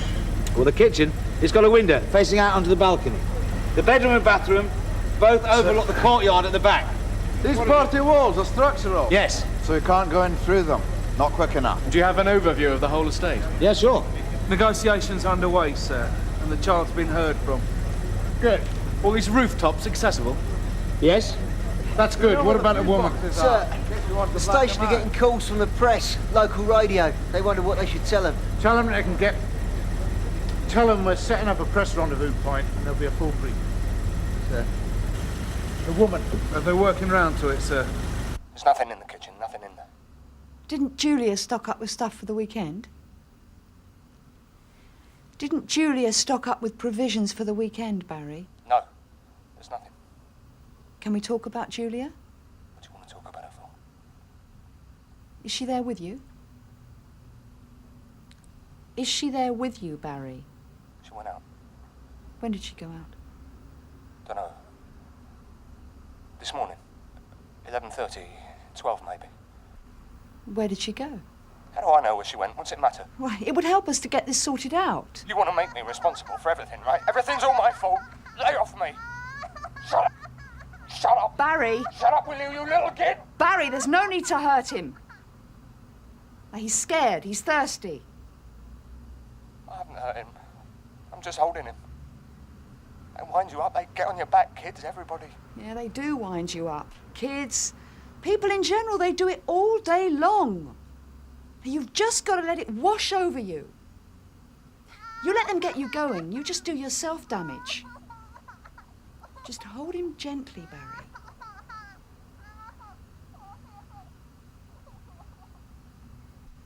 June? Yes, Barry? I never meant to hurt anybody. No, I know. I believe you. Nobody's gonna hurt you, Barry. Look, because of this man's condition, time's not on our side of this one. If he's visible through any window, we can take him. I'd rather explore the softer options first. We can go in and disarm him, but there's no way I can guarantee the hostage's safety. Well, what about if we bring him out? Put a tray loaded with goodies far enough from the door so he's got to come outside to get it. He could bring the kid with him, and the knife. So we use a bloody big tray, then he's got to use both hands. I'll set it up. OK, Barry, we'll do our best, but it is a Sunday night. We can't just nip out to the shops. Yeah, OK. Yeah, so you're not to get worried if it takes a bit of time. Story of my life. How do you mean, Barry? Doesn't matter. No, go on. I want to know. You know, June, people have been telling me not to worry since I was a kid. Like, I'm the sort of bloke I walk down the street and old dears say to me, cheer up, love. It may never happen. They say that to me sometimes. Yeah? Yeah. It comes of taking things on board too much. You start feeling you're responsible for everybody else's problems. Yeah, right. The thing is, June, something goes wrong. Things go wrong. They always go wrong. Because you feel like it's all your fault. You can't cope. You panic. You screw up. Yeah, I know what you mean. Is that what got you into taking the downers? Yeah, I suppose so. Who knows its history? I've got to use a bathroom, June. You know, sure, Barry, but come back to the phone. It's important we keep talking. Yeah, OK. Papa Tango 0 from Papa Tango 4. Receiving. Bathroom light on. No clear shot. Hello, sir. Didn't know you were in on this one. Yes, I got a message waiting for me at home. I'm going to take up a gold from here. I'll take some heat off Mr. Conway. They just dug out something new from the files about Cutler. They're going to run it past me. Right, well, let me have a copy of the intelligence summary, will you? Yeah, we'll do so. All right, Skip. What's this about Cutler? Oh, Ron found it. It turns out we were notified by social services about a family that moved into the area. The daughter was on the at-risk register. A case of suspected physical abuse by the mother's boyfriend. Is this a McNeil's? No, different family altogether. That's why we missed it. Name of Lockhart, but the boyfriend was... Barry Cutler. There was no further action.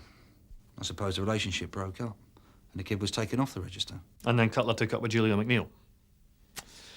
I've got no doubt that Dr. Warren died from non-accidental injuries. They got Cutler talking to them. Yeah, well, I'm going to have to see Conway. It's way past time for talking. That's how things stand at the present, sir. We're getting ready to move. You can be assured of my full backing for any decisions you have to make on the spot, Derek. Thank you, sir. Good to have you on board. Can we talk about you and Julia, Barry? No, I'm not talking about that. I told you I don't want to talk about that. Oh, all right. All right, we won't talk about that. Look, the food and drinks are ready. Shall we put them on a tray just outside the door? Shall we go ahead and put the tray just outside the door, Barry? Yeah, all right. All right, just don't all get on top of me, will you? I'm trying to think. June, the tray's got to be right against the door. I'm not falling for any stunts.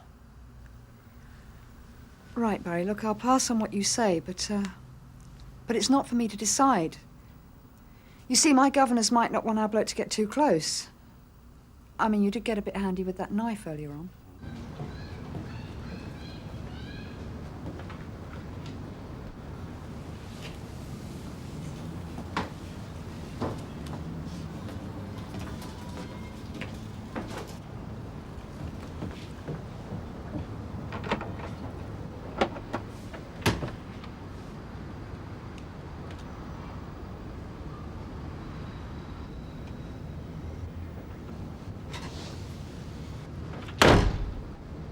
What's he playing at?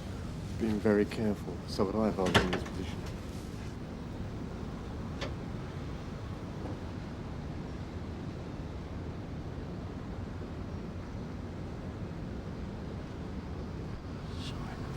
Flaming light.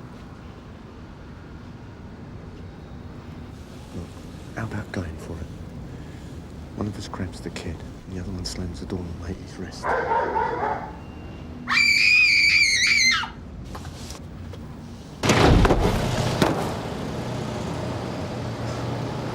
See him, all right?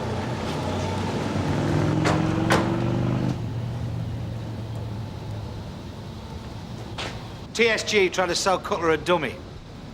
He didn't go for it. If they carry on like this, they'll have a dead kid on their hands.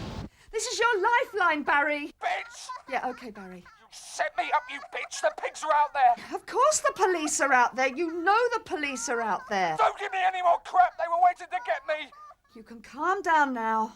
You're safe now anyway, aren't you, Barry? And Mickey's safe too, isn't he? Yeah, just bawling his lungs out, cutting my head in half like he always does. Right, so you can calm down. There's no need to let it get out of control, is there? You get them away from me. You get them away from this flat. If I hear or see or smell coppers, it's over. You got it? You know it's not down to me, Barry. I have to pass what you say up the line. But I'll tell them, you can be sure of that. Yeah, you tell them! Because the way I'm feeling now, nobody's going to come out of this flat on their feet. I can't hold him much longer, Reg. Cutler killed the doctor. We suspect. Very strongly. In the past, he's beaten up the woman. He's abused the child when he was in a stepfather situation. All these are no more than allegations. Sir, we can't afford to wait for a judge and jury. I know that. Here are some facts. He's going cold turkey, prognosis, anxiety, and delirium. He's threatened the child's life. He's lied about the woman leaving the flat. The probability is the McNeil woman's lying in that kitchen dead, or maybe dying. And we know Cutler's armed and dangerous. Sir, she don't think she can hold him, sir.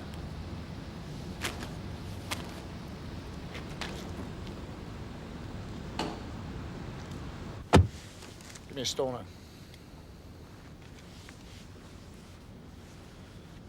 Goal control from Silver. Go ahead, Silver. The situation has deteriorated, sir. I want PT-17 to take Cutler out. You are in the best position to judge, Derek. As I said to you earlier, I'll back you to the hilt. DS Greggs copied his intelligence summary to you, sir. Are you in agreement? Yes, Derek. Shoot him.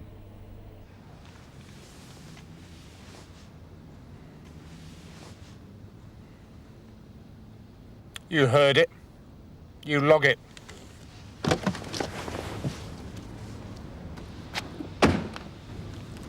Any window? Yes, sir. Then a penetration team. As agreed.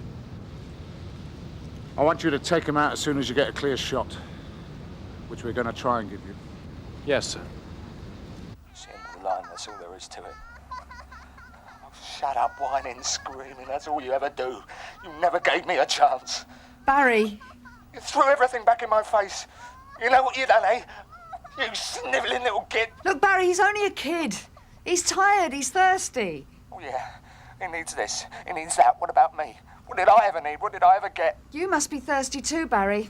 Why don't you get yourself a drink? There's nothing here. Tap water, Barry, come on.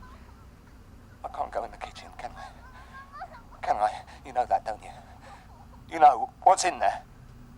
The bathroom, Barry. Go and get a drink of water from the bathroom. For yourself and Mickey. You think I'll leave him here so you can try it on again, come bursting through the door? No, believe me. You'll be with me, right? I'm taking him with me, understand? Yeah, I understand. You go to the bathroom.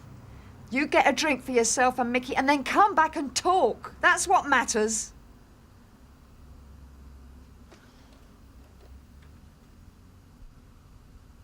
Papa Tango 0 from 4.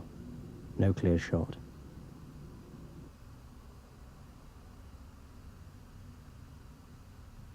No clear shot. No clear shot.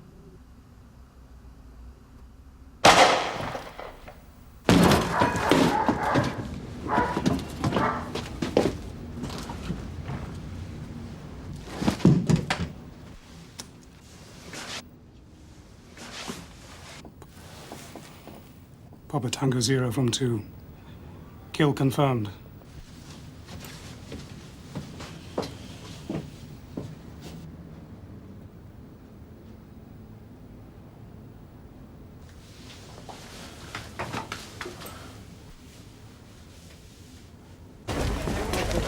Mopping up, Andrew. Yes, sir, but where will you I'll be back.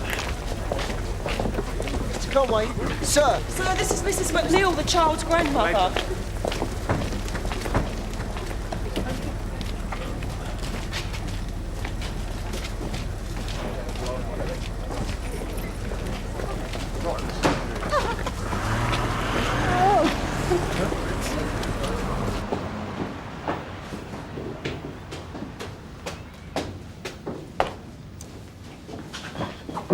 Julian McNeil's alive, sir.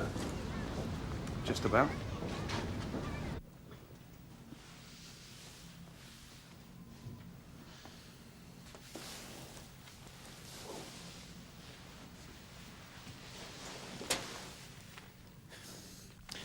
Thank you, June.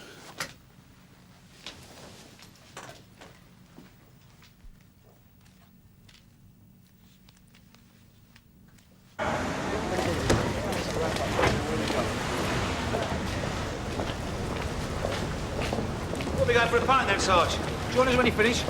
Well, maybe. I'll tell June if she wants to come then. Yeah. Good result, eh? Right. Go on, Jim.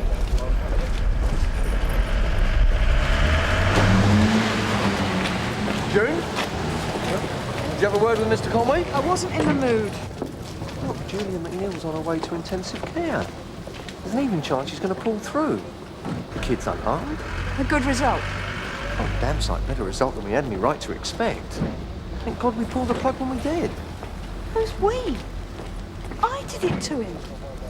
I've never touched firearms. I've never wanted to. I'd jack this job in if we went armed. But I did it to him. Now look, stop wallowing in your own grief and think of other people.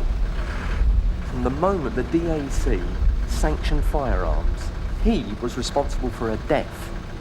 Mr. Brownlow didn't have to turn up, but he's put his fingerprints on it. Then there's the boy who pulled the trigger.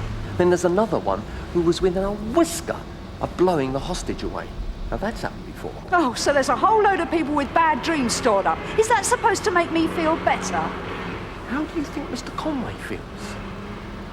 Look, talk to him, June. You do him a favour. I've done enough talking for tonight.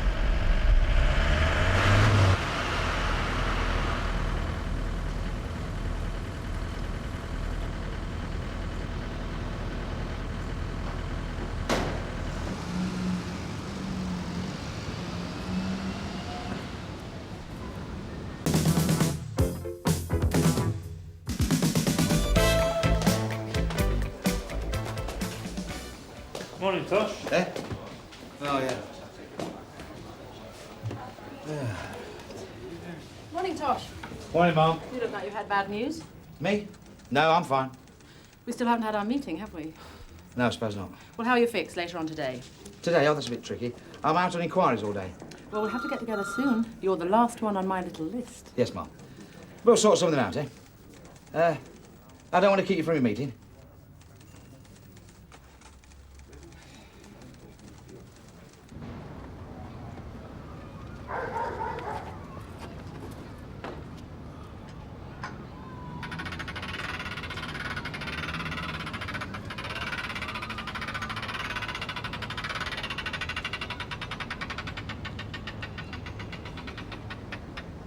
Don't see these break down very often. You're right there. Wouldn't mind one of my own. What's up with it then? Suspected leak in the manifold gasket. Scanning for a diagnostic. Oh. Well, it could be driven in then, couldn't it? Yeah, well, customer's always right. You know these yuppies? No time to spare. Mind you, must be costing him an arm and leg getting a tow. It don't seem to make sense. No, well, it's the cat he's worried about. The what? Catalytic converter. Oh. You run the engine in that condition, you're in danger of contaminating the crystals, aren't you? Well, yeah, I get your point.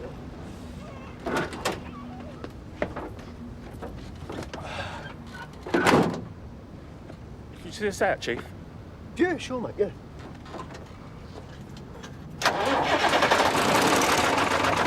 mate.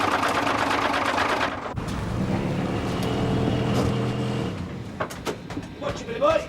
Oh, I knew you'd be back. Told you. Might get a better deal. I'd ask around, you know. They all said the same thing. They couldn't get inside your price for the welding. Nah, well, they wouldn't be able to do that. I thought it needs to get that in through the MOT. That used to be a good motor, that did. So, you want to talk about welding? Well, I suppose so, yeah. 5 kids to cart around. You can't live without a car. If you call that living. Come and have a cup of tea. Well, that's all that came out of morning prayers with the chief super. There was one other matter I wanted to raise with you, Alistair. Ma'am? DC Lyons. What about him, Ma'am? Well, I've had a chance to talk to the rest of the troops informally, one-to-one, and I think I got a pretty clear picture of the strengths and weaknesses of the department. Mm-hmm. But whenever I fix up a heart-to-heart with Tosh Lyons, something always seems to come up. Well, Tosh likes to put himself about a bit. You and I might see him as a bit of an old-style DC. Rather be out there amongst it than in the office. Well, I think it goes beyond that. Frankly, I'm beginning to think I'm dealing with an attitude problem.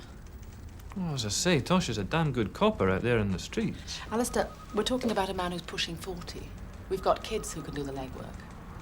Frankly, I'd expect a man of his commitments to be setting his sights a bit higher. Looking for advancement? Not everybody's leadership material. No, maybe not, but being a detective on my firm is going to be a bit like riding a bike. You've got to keep moving or you'll fall on your head. Well, that's a view that I've got a lot of time for, personally, Ma'am. What's Mr. Burnside got to say about Tosh? Good lad, one of the best, which is exactly what Ted Roach has to say. I see.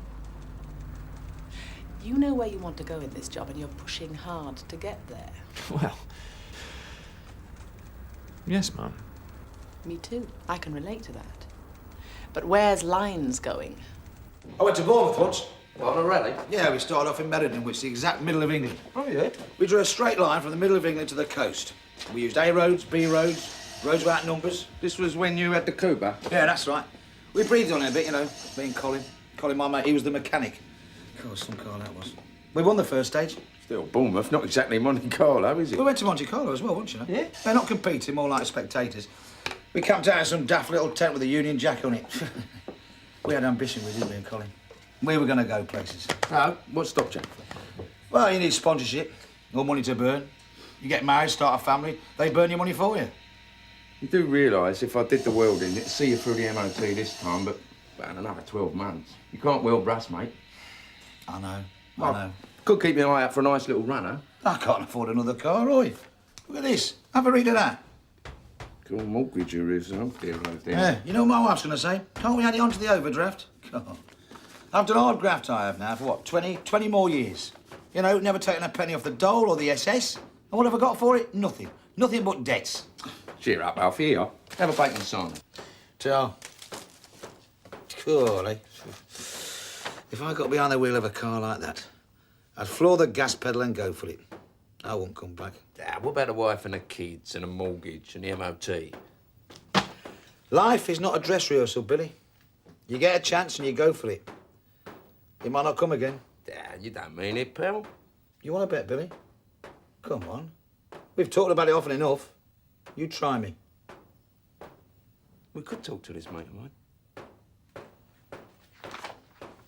What I'm trying to explain, Ms. Crosby, is that if your car was towed away by the police, it would not be at this station.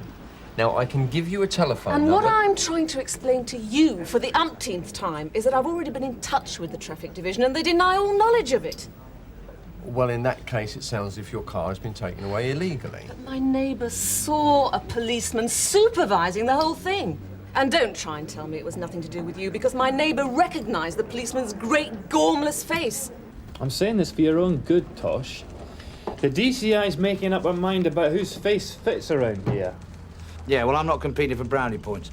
I'll get the job done. That should be enough. Yeah, but Kim Reed's not the kind of governor who just adds up the results. She wants to know about work rate, methods, attitude. She's going to run this firm with her hands on, whether we like it or not. Yeah, well, I've got my hands full at the moment with one thing and another. Tea and sympathy with the governor's more than I need right now. Yeah, well, just be aware, Tosh. Yeah, sure. So where are you off to now? Meeting someone. It's all very quiet, OK, Alistair? Burnside knows about it. Maybe, but he's not here, is he? You working alone? Very definitely. Well, if you've got no backup, I want to know where you'll be. Dougie's Caff's where we're meeting. That do you? Yeah, I suppose it'll have to.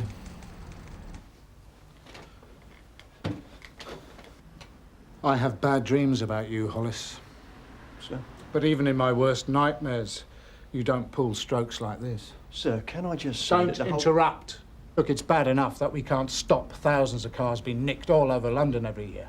But the public, disillusioned and cynical though they may be about our performance, still don't expect us to function as accessories to acts of larceny. Can I just say, sir, that the When whole I've point of... finished.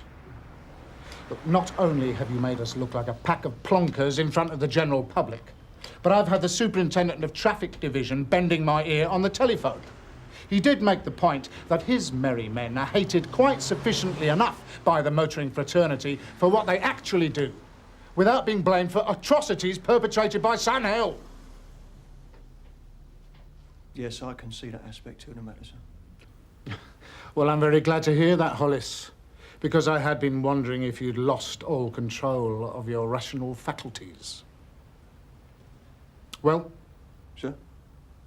Well, you claimed you had something to say. I want to hear it. I realise I should have been more suspicious about the matter, sir. But there was nothing to say that there was thefts with this MO current on the ground. You're not telling me you never heard of hookups? Of course, sir, I'm aware of that method of theft. But there was nothing in the parade book saying it was current on our ground. I'm not suggesting that gets me off the hook, but... well, pardon the expression. You're dead right there. But you're saying the reliefs hadn't been put on notice? You sure about that? I checked with Mr. Monroe, sir.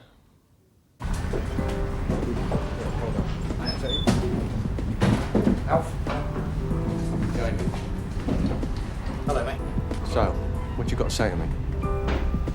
This is where you've got to put up or shut up, Alfie. This is business, Governors, overdrafts, mortgages, HP payments, school uniforms, picking poll tax. I've had enough. I'm double gutted. I want out. But that's what you're here for, Smollett. Circulating information, not keeping it secret. Yes, of course. Well, then. With respect to crime-related matters, sir, what goes into the parade book depends on just what CID wants circulated. So? So, sir, I have had no communication from CID detailing their requirements in this matter, despite requests. I see. Well, I know the DCI would never forgive me if I didn't draw this to her attention straight away. Well done, Ron. Keep on the ball. Jamie, this is a man who's got a black hole where his wallet should be. I know that for a fact. He needs the work. Been licensed? Passport? Yeah, sure. Yeah. You do know how to motor? Yeah, he used to do a bit of rallying. Yeah? We want it done careful. No Steve McQueen. Yeah, no bother. And abroad. I mean, some day going to bus inspector's uniform, waves a machine gun, wants your papers. You can front him up, all right? You ain't going to do a floor show? Yeah, I've been there. I told Billy. Well, Billy will have told you there's no prattling about in this game. If a deal goes down, you're on a Channel ferry tonight. It can't be too soon for me, mate. Yeah, well, you could have knocked me down with a feather, quite frankly, Kim. I didn't believe it at first. I said, that's not the way Kim reads running CID. She's got that mob by the short and curlies. No slackness there, not now. The information should have been circulated, Derek. Thank you for bringing it to my attention. Trouble is, it's not as though we can keep it in-house. Not only have we got the black rats making waves about their public image, but we've got the victim who says she's going to write to her MP. Yes, the whole thing is most unfortunate. So, one way or the other, the DAC is going to hear about it. Very likely. Which is particularly unfortunate, given that he's been such a strong supporter of yours up to now. Well, I'll just have to chase the matter up and see where the wheel came off. And I think that's all there is to be said. Oh, I've made sure personally that the relief is on the alert about the hookups now, so you can rest easy. So that's the deal. You get a taster and your exes up front and a drink when you deliver. What sort of motor are we talking about? XJ6. You go bandy for it, Alf. British Racing Green, only 2,000 miles on the clock. Walnut veneer, leather upholstery, CD player. And it moves like a rain tunnel. Where is it? We didn't hear that, did we? We'll take you there. We've got things to do first. You wait here. Yeah. Treat yourself to a jam donut. Oh, cheers. Be back in an hour or so.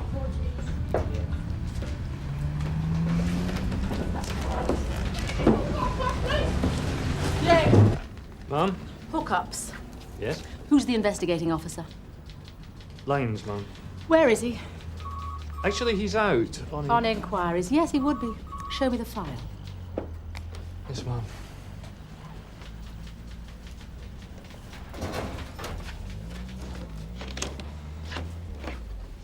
Well, that's where I'd have found it. But DC Lines does it his own way, right?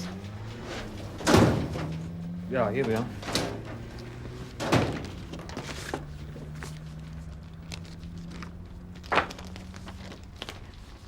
I don't see any record of serious investigative action here, Alistair. Looks as if he hasn't got round to writing up his notes yet. Looks to me as if he hasn't got off his bum. Where is he? Like I said, he's out on inquiries. Don't mess me about, Alistair. The Old Pals Act doesn't work round here any longer. Be advised, you've one old pal to look out for now, and that's me. He said he was meeting a contact in Dougie's Calf, Newbury Street. Right. Mum, if he set up a meeting, maybe you shouldn't, you know... I wasn't born yesterday, Sergeant. I'm not about to blow Constable Lyne's delicate operation, if it exists. I'm just going to exercise a bit of supervision. Not before time around here.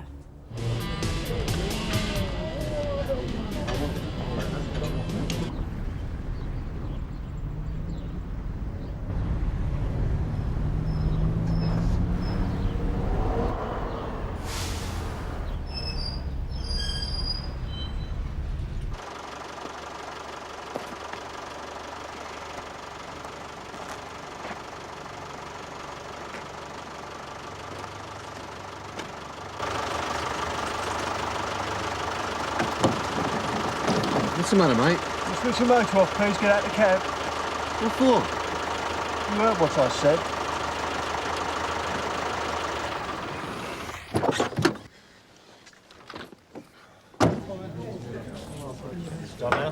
Alistair, how's tricks?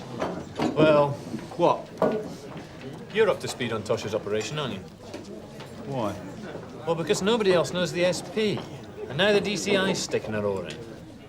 Why can't these people stick to management and let us do the business?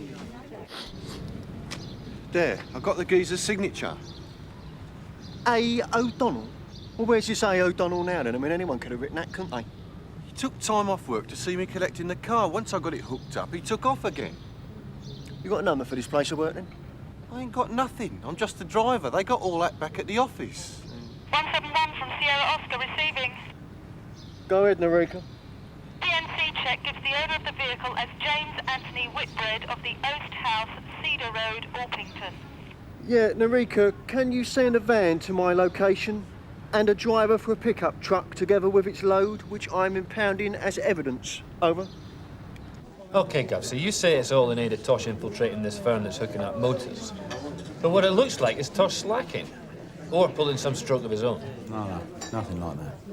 If you say so. Well, I mean, even if he is, I wouldn't know about it, would I? Stands to reason.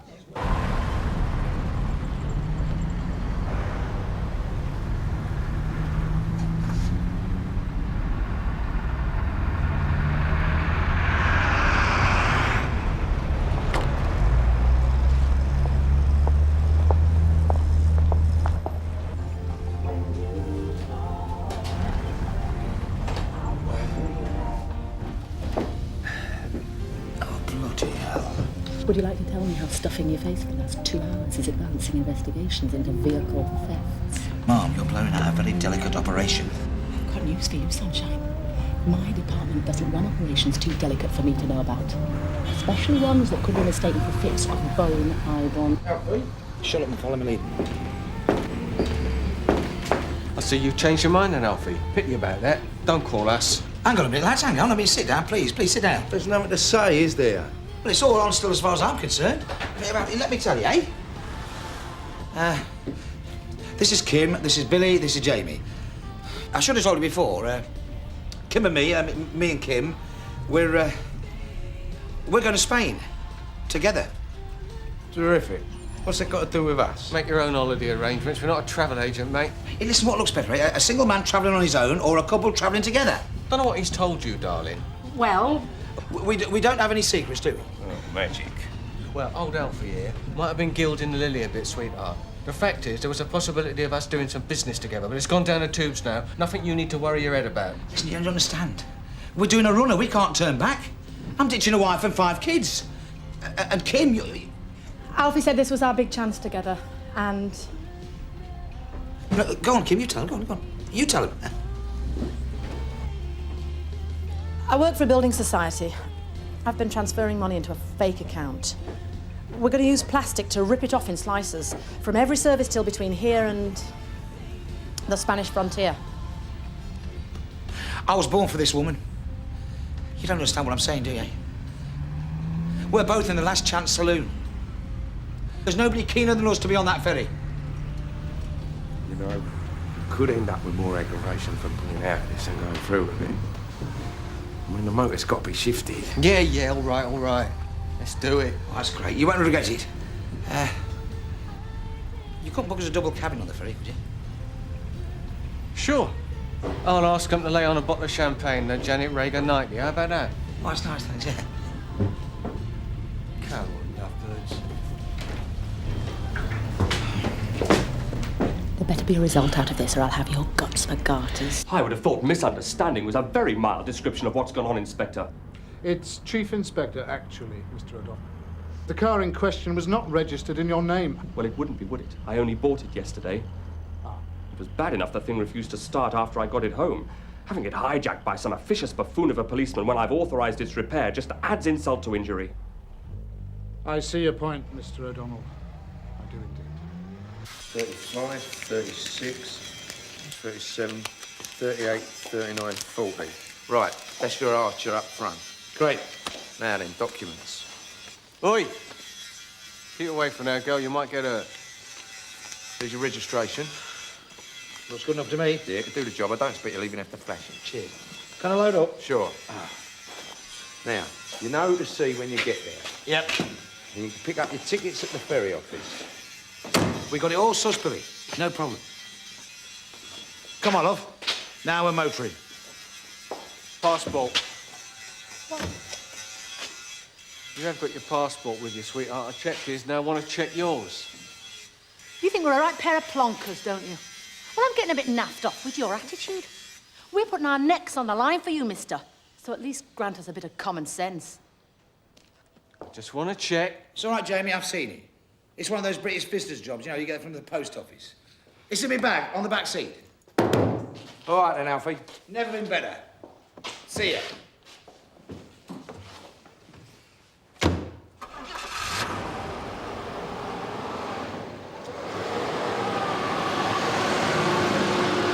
I accept what you say, sir. All I can do is apologise and ask you to put this one down to excessive zeal. I wish I could put you down, Hollis. All right, dismissed. There is one point, sir. What? Well, I did bring in the suspect and the property in all good faith. However unnecessary as it turned out to be in the final analysis. So? It's taken me into overtime, sir. Well, I mean, I won't lose out by it, will I?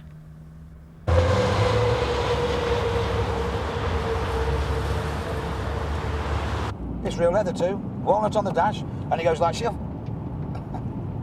Goes very nicely, Mum, doesn't he? Where's it meant to be delivered? I'm supposed to drop it off in Algeciras.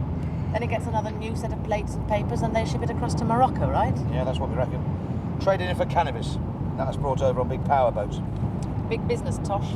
It is. Hey, it's got an electric gear in it as well. First one I've ever had. Stolen vehicle squad business, Tosh, above our heads. Well, now that we know that, I guess we'll be handing the case over to them. You guessed dead right. It should have been theirs for the outset. We had to be sure, Mum. They wouldn't have thanked us for dragging them in for some tuck-me, ate-me, Sunhill scam, would they? Next left takes us back to Sunhill, Tosh. Yes, I know, Mum. I don't think I made myself quite clear.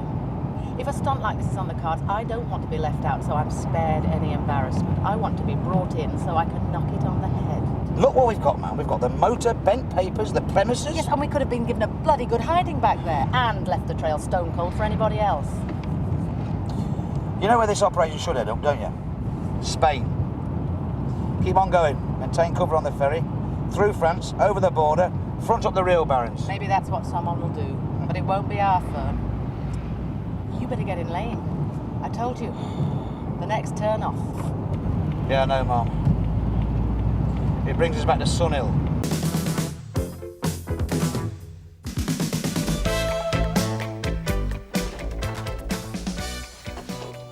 Alec, you're a bit early, aren't you? Your relief doesn't start till 2. I've got the royal summons. Oh, yeah. Oh, Frank.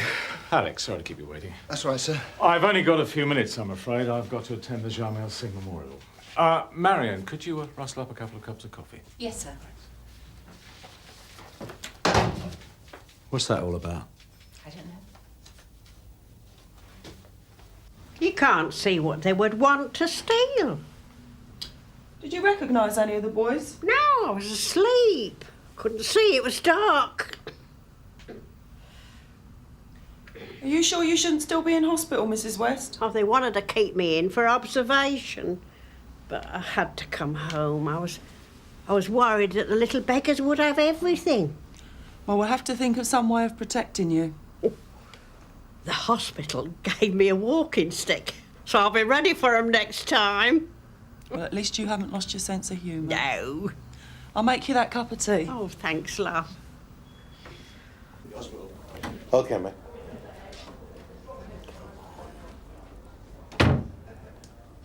What do you reckon on Alec Peters joining the ranks of the gentlemen? If it's anyone in that relief, it's Bob Cryer. I've just seen Alec going into Brownlow's for 11sies. No way. Duty sergeant.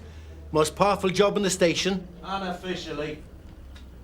Anyone running a book on it? Brownlow's going to need someone who's got their ear to the ground. He's also going to need someone he can talk to. Bob can be a bit moral at times. Well, Alec's a nice guy, but it's no use talking to him when I start talking about runner beans. How's Mrs. West? Still alive, no thanks to us. It's the council's fault. They should have moved her. It's our fault. She did us a favour. Half the estate saw Jean Ellison get knifed, but she was the only one who stood up in court. Yeah, well, I've just seen Conway. Uniform are going to step up patrols. Yeah, and how long will that last? Can't she get a dog? She'd be too scared to walk it. Oh, hello, it's Mr. Peters. Is my wife there?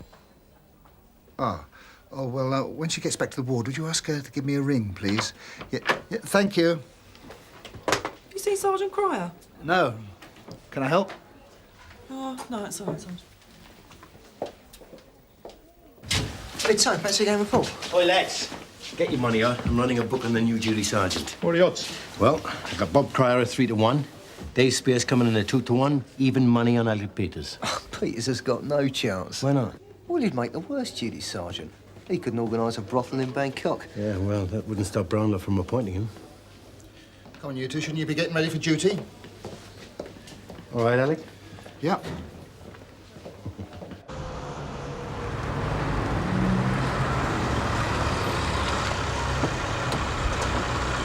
Thank you.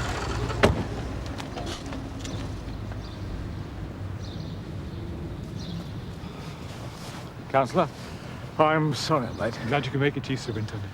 I thought there'd be more people here. So did we. John Singh was a very popular man. So I understand.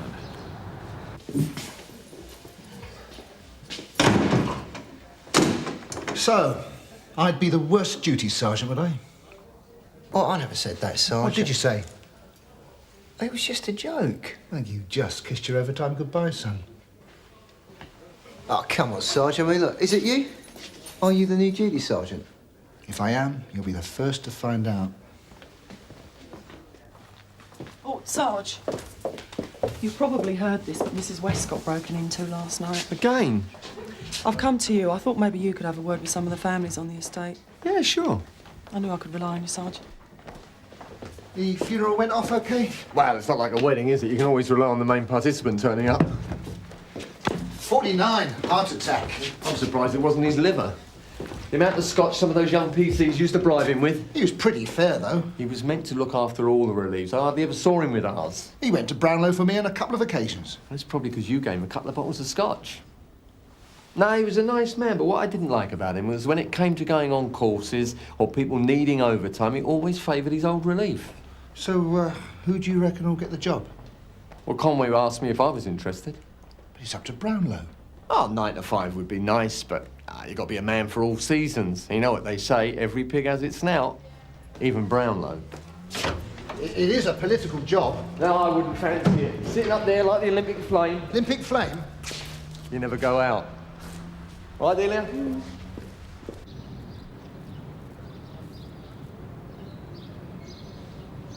Come on, hurry up. Yeah, well, he's got to say something to him, hasn't he? It's rubbish, all of this. What good's that tree going to do anyone? Do you think it'll have more effect on the ozone layer than it will on anything round here? Yeah, well, I expect the dogs will like it. Oh.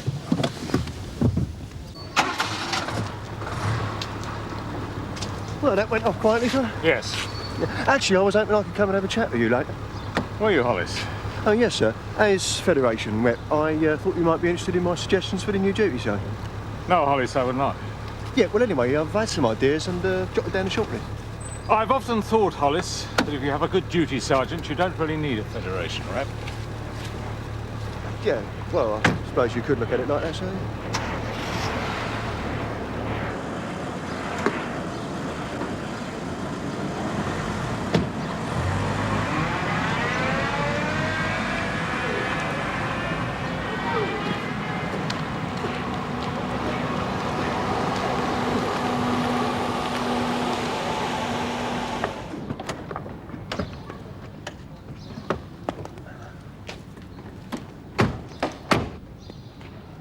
You should get the GT one of these.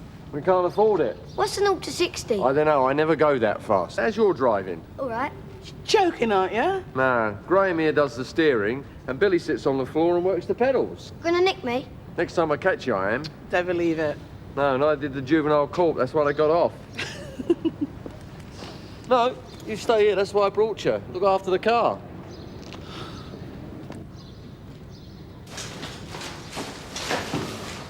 What do you want? Mrs. West got attacked in her flat last night. Who?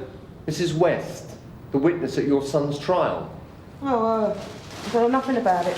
The kids round here had better leave her alone, or we're going to have to come down really hard. They ain't my kids. Are they in? No.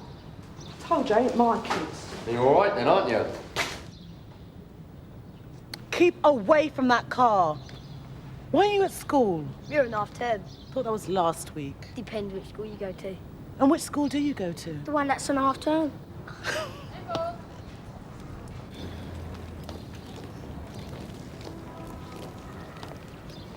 Where's your warrant? I don't need a warrant. You do if you're going to talk to my son. Stop there! Mrs. West's flat was broken into last night. She could have been killed. What are you smirking at? Oi, Carl. Get inside.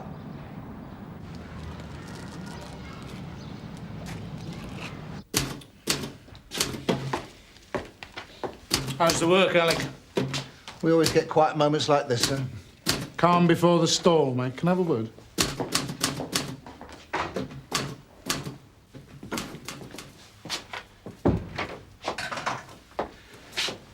How are you getting on with Maitland? He's doing fine. It's always hard in a new job, isn't it? You've got to gain the respect of the officers around you. If you don't do that, it's all too easy to find yourself making a dog's dinner of everything. That's right. If you don't have everyone's support, being any kind of sergeant is a very difficult job. Is there something you're trying to say, sir? No. Just sounds as though young Maitland's got what it takes. I don't think we've got any worries there, sir. Good. Oh, by the way, Alec, I've heard a rumour. You might be offered the new duty sergeant. Be an interesting job for you, that. Good luck. All right? Can't get rid of Tweedledee and Tweedledum. Neither of them's so dumb. The language, it's unbelievable. That little Billy there, he knows more about gynecology than a boy of his age should do.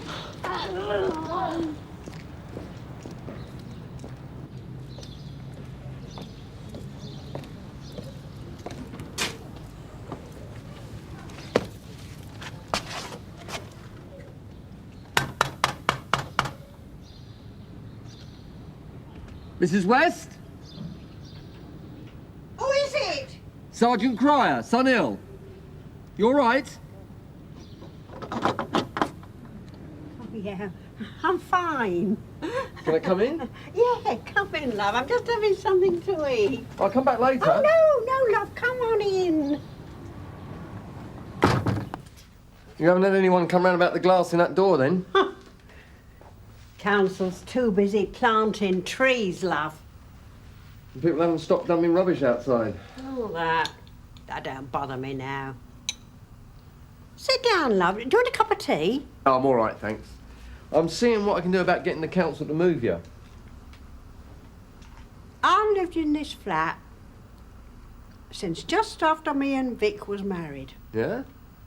And I think he'd think what I'd done was right. I'm sure he would.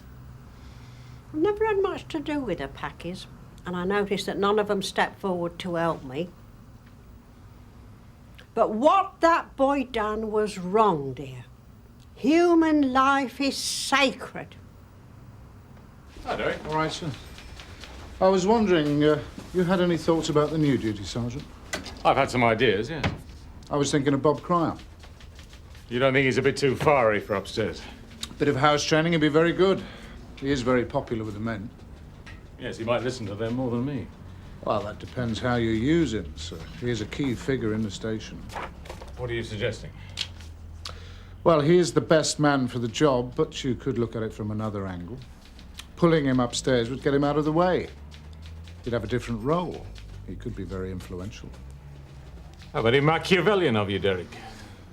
I didn't know you had it in you. That's what we're here for, so you just ring us if you need us. And in the meanwhile, we're going to use all this as evidence and get the housing to get something done, right? Oh, thank you very much for coming, Mr. Cryer. And what about your GP? Is he coming back to make sure you're all right? Oh, he's given me some tranquilizers. I went all through the blitz, love, and I never had no pills. A little drop of whiskey works wonders. Well, listen, you look after yourself and I'll be back, all right? Oh, what's that? What's that? You wait there.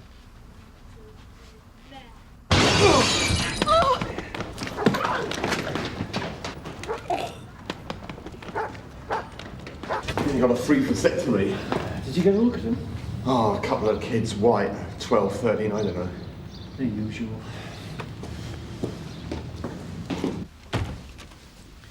How do you feel? Shall I make you another cup of tea? You didn't see these lads bring this tree up here, French? No, sir. I was round the other block. Are you all right, Mrs. West? I would be, if you lot just left me alone. I'm sorry. See if we can get the ladies' windows sorted out. Right, sir. Anything broken? If it was Mrs. West, that would be. What are we going to do about her? Well, what do you want us to do?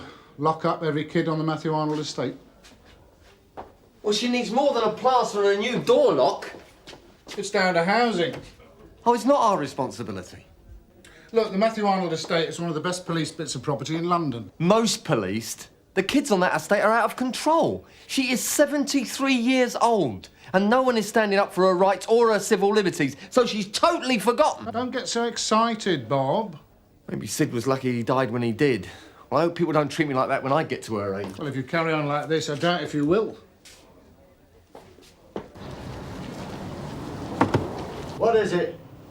Who do I see about getting Mrs. West's front door repaired? You want to see housing? Are you the caretaker? Yeah, but it's not my job. But you can board it up, can't you? Well, you'd be better off getting a brickie and bricking it up. You want to board it up, there's some wood there. There's hammer nails, you do it. I've done enough for Mrs. West. What are you scared of? I live on this estate. My boys go to school with those kids. Oh, hello, Alec. Take a seat. You've made a decision. It was all a bit sudden this morning, sir. I would like the chance for a bit more of a chat. Chat? The job's not just collating the rota, making sure there are enough men on duty. No, of course not. I'd be relying on you to keep me informed. I didn't think we'd been on the same wavelength, sir. Personally, I thought you would have gone for Bob Cryer. That's very honest of you, Alec. In fact, it was Sid Reese who recommended you. Mr. Conway spoke to me, sir, and I got the impression he wasn't confident I could do the job. Oh, really? Well, I don't know what Mr. Conway said to you, but I can assure you that I've got every confidence in you. Look, I know it's not exactly a promotion, but it's the nearest thing to it. Thank you. I still would like the chance to discuss this with my wife. Well, you'd have every weekend off. That should please her. She's a nurse, sir. I don't think it would make that much difference. No, of course not.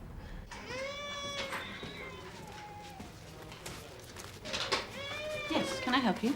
I'd like to see the housing manager, please. Oh, Derek, could I have a quick word? Yeah, sure. About the new duty sergeant appointment.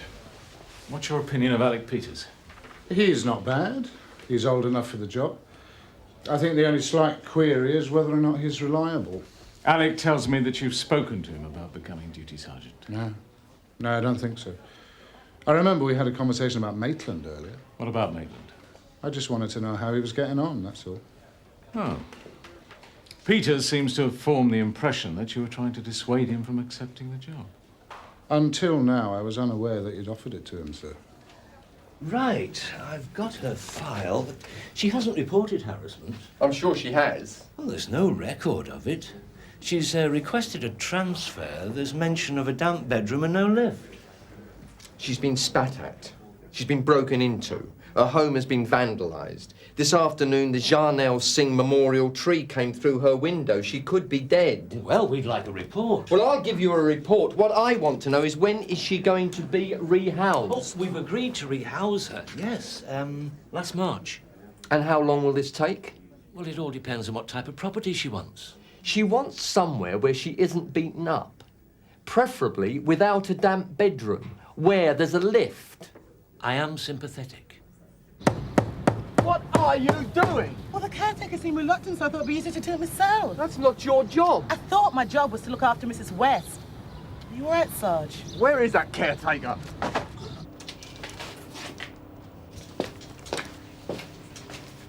There's a tree outside Mrs. West's. I want it moved. And while you're about it, you can move that pile of garbage that's been lying around outside her flat. Well, it's not my job.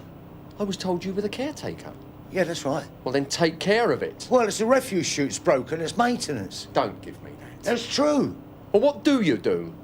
You're not paid to sit around here picking your nose and reading dirty magazines, you know. Now get that tree moved before someone falls over it and breaks a leg.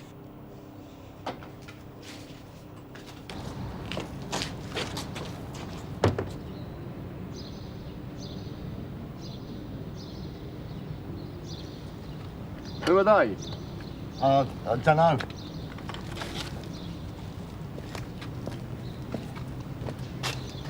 Right, you want a fiver on Bob Cryer, 3 to 1, yeah? Right, sounds fair enough.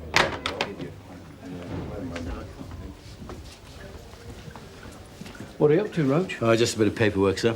Are you corrupting my officers? Well, you trust your men, don't you, sir? Well, it's you I don't trust, Roach.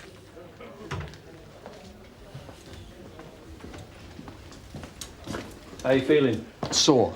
Well, have a break.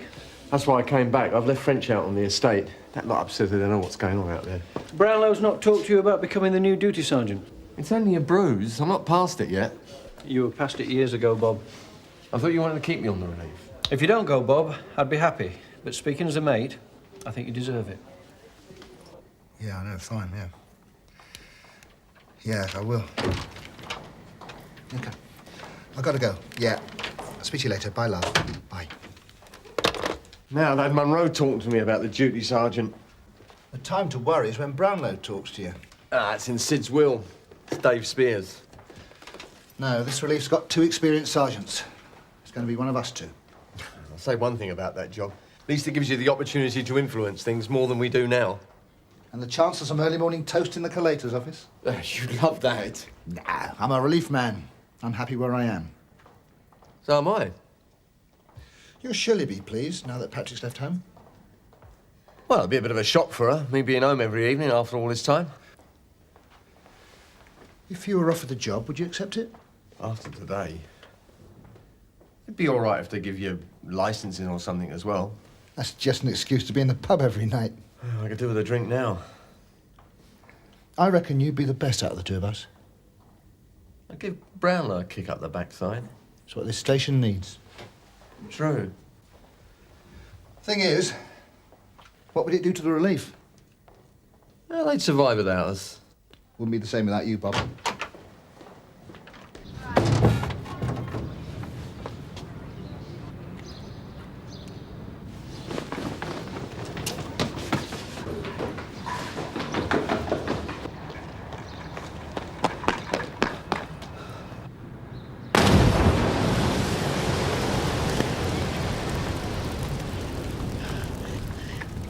Oscar from 832.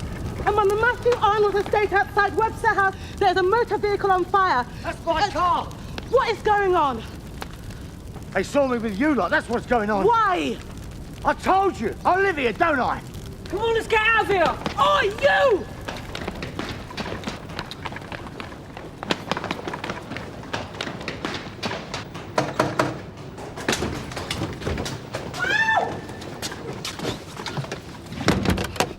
Open the door! Come on! We ain't done nothing! Then why are you running? Open the door! Come on, open the door or I'll break it down! They're nothing to do with me.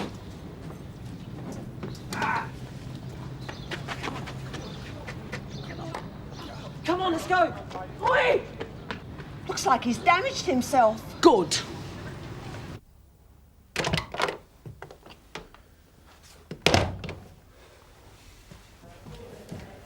Congratulations, Alec. How'd you know? You look every bit the duty sergeant. Yeah? Well, I turned it down. Why?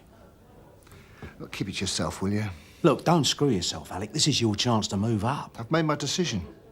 But you'd be upstairs. What's wrong with you? Dunno. Maybe I'll get vertigo.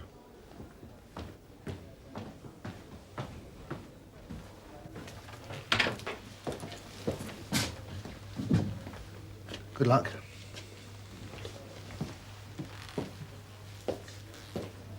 Did you just stay calm? If you just stay calm, What happened to him? Nothing, Sarge. He's just got suicidal tendencies. Stay there. Quinnan? Alec Peters was offered that job. Yes! But he's decided to pass. So I reckon it'll be Uncle Bob after all. What do you mean? Well, it's good news, isn't it? I mean, without Cryer, we should be able to pull a few more strokes on this relief. Cryer was 3-1. You said Peters was a certainty. There are only two things a policeman can be certain of, Ted. Death and divorce. What would you say if I asked you to be the new duty sergeant?